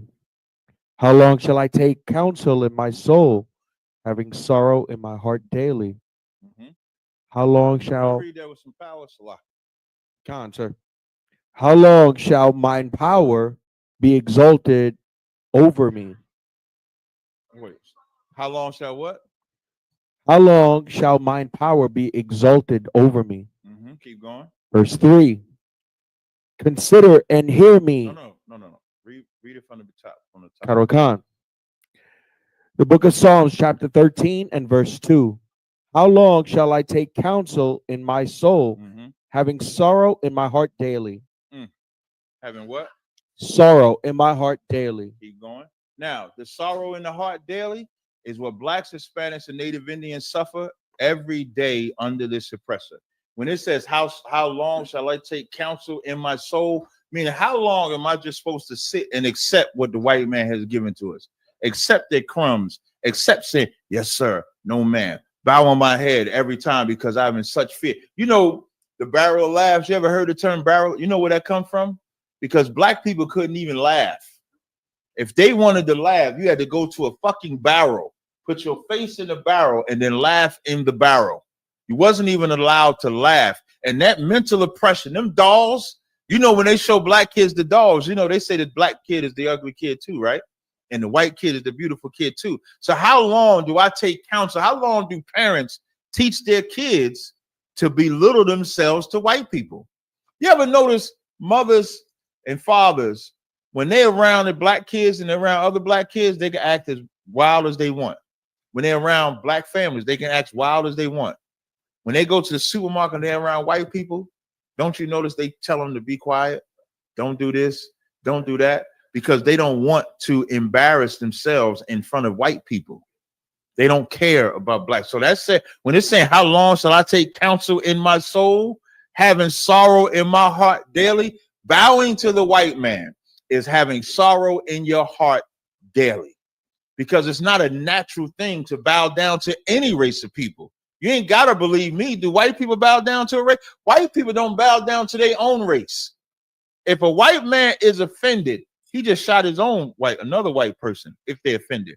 They will storm. When they was offended at Joe Biden getting in office, they took a shit in the White House. Their soul ain't in sorrow. If their soul ever gets in sorrow, you will see the violent nature as a garment that is dressed upon them. That's what you will see. And so Carmelo, he was tired of that violent on him. He was tired of some white guy some white kid telling him to move when he didn't have the authority to tell him to move. That was not his job. It would have been better. That white boy would be alive if he'd have just followed the rules. If he would have just went to the security and said, hey, this guy shouldn't be here, I got an issue with him, then the security would have took care of his position, because that's what he was paid for. But instead, he came to a brother that was tired of bowing down to white oppression. Read after that. Khalil Khan, how long shall mine enemy be exalted over me? And listen, like it gets further expounded, like when you come into ISUPK about the enemy being over us, because we tell you how to properly defeat it. And then Carmelo did it in a legal way, because he's going, oh, is that file too big? That can't be too big, man. Slocky. You might have to play the one that I sent you, because it's saying this one is too big. I was gonna say you could Google Drive share with me. You said what? You can share it on Drive. I'm gonna see if I could do it that way. Bear with me 1 second, y'all. Oh, they got me doing more than one. Hold on, let me see. Let me just check this out. Bear with me 1 second, y'all. Okay. Quick shout out to the Zones joint. Trinidad joined us halfway through. Shout out to Trinidad.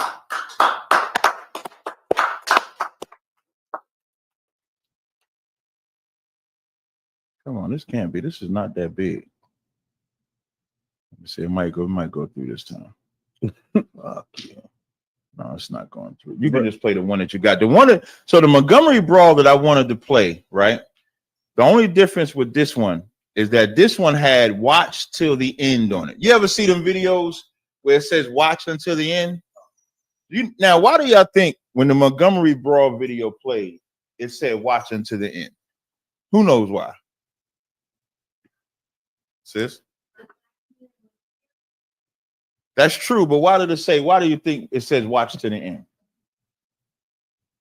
Y'all, if I may, sir, to get the full context of what is actually happening. Meaning that if you don't watch everything, you might think that the brother is just, or the black people are just beating on the white man. You're not gonna get the context don't start off with the black man beating on the white man.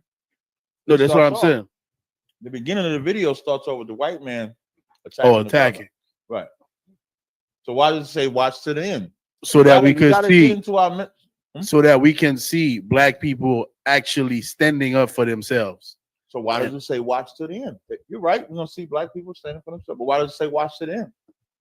To see the glory of us standing for ourselves. You're getting me to the end, but you ain't getting me why it says watch until the end. Aisha? Because that's not how it usually goes. Because that's not how it usually goes. You know why I'm saying watch to the end? It's hard to get me to watch every time if I'm scrolling on my timeline and I see cops abusing black people, I don't even watch it half the time.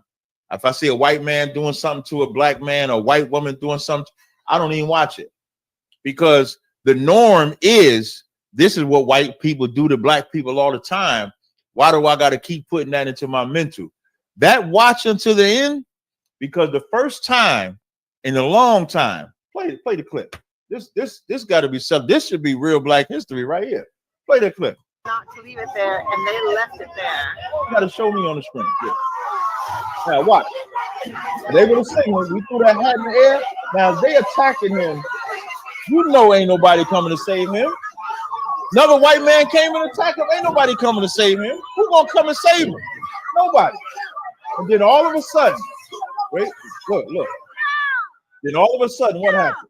Niggas start coming out of nowhere, out of the woodwork, and run up on them. That's why it said watching to the end. Because if you don't remember the first 30 seconds, you just see white men beating up a black man. And that's the norm. You know, the shock heard around the world was black people beating the shit out of them. That's what this Carmelo Anthony case represents. The shock around the world is that a white man was not allowed to touch a black man without suffering the consequences. Not to leave it there, and they left it there. What everybody should learn is that you should never put your hands on somebody without accepting the consequences. And black man and woman, Hispanic man and woman, you have every right to defend yourself. With that, I pass the class to preaching officer.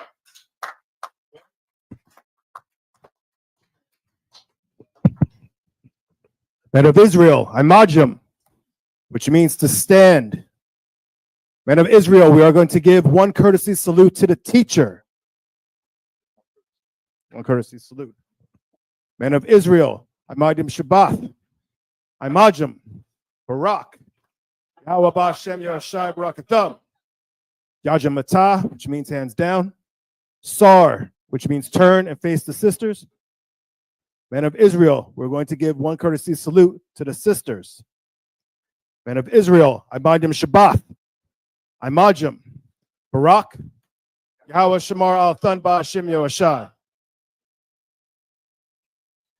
Yajamata, class dismissed.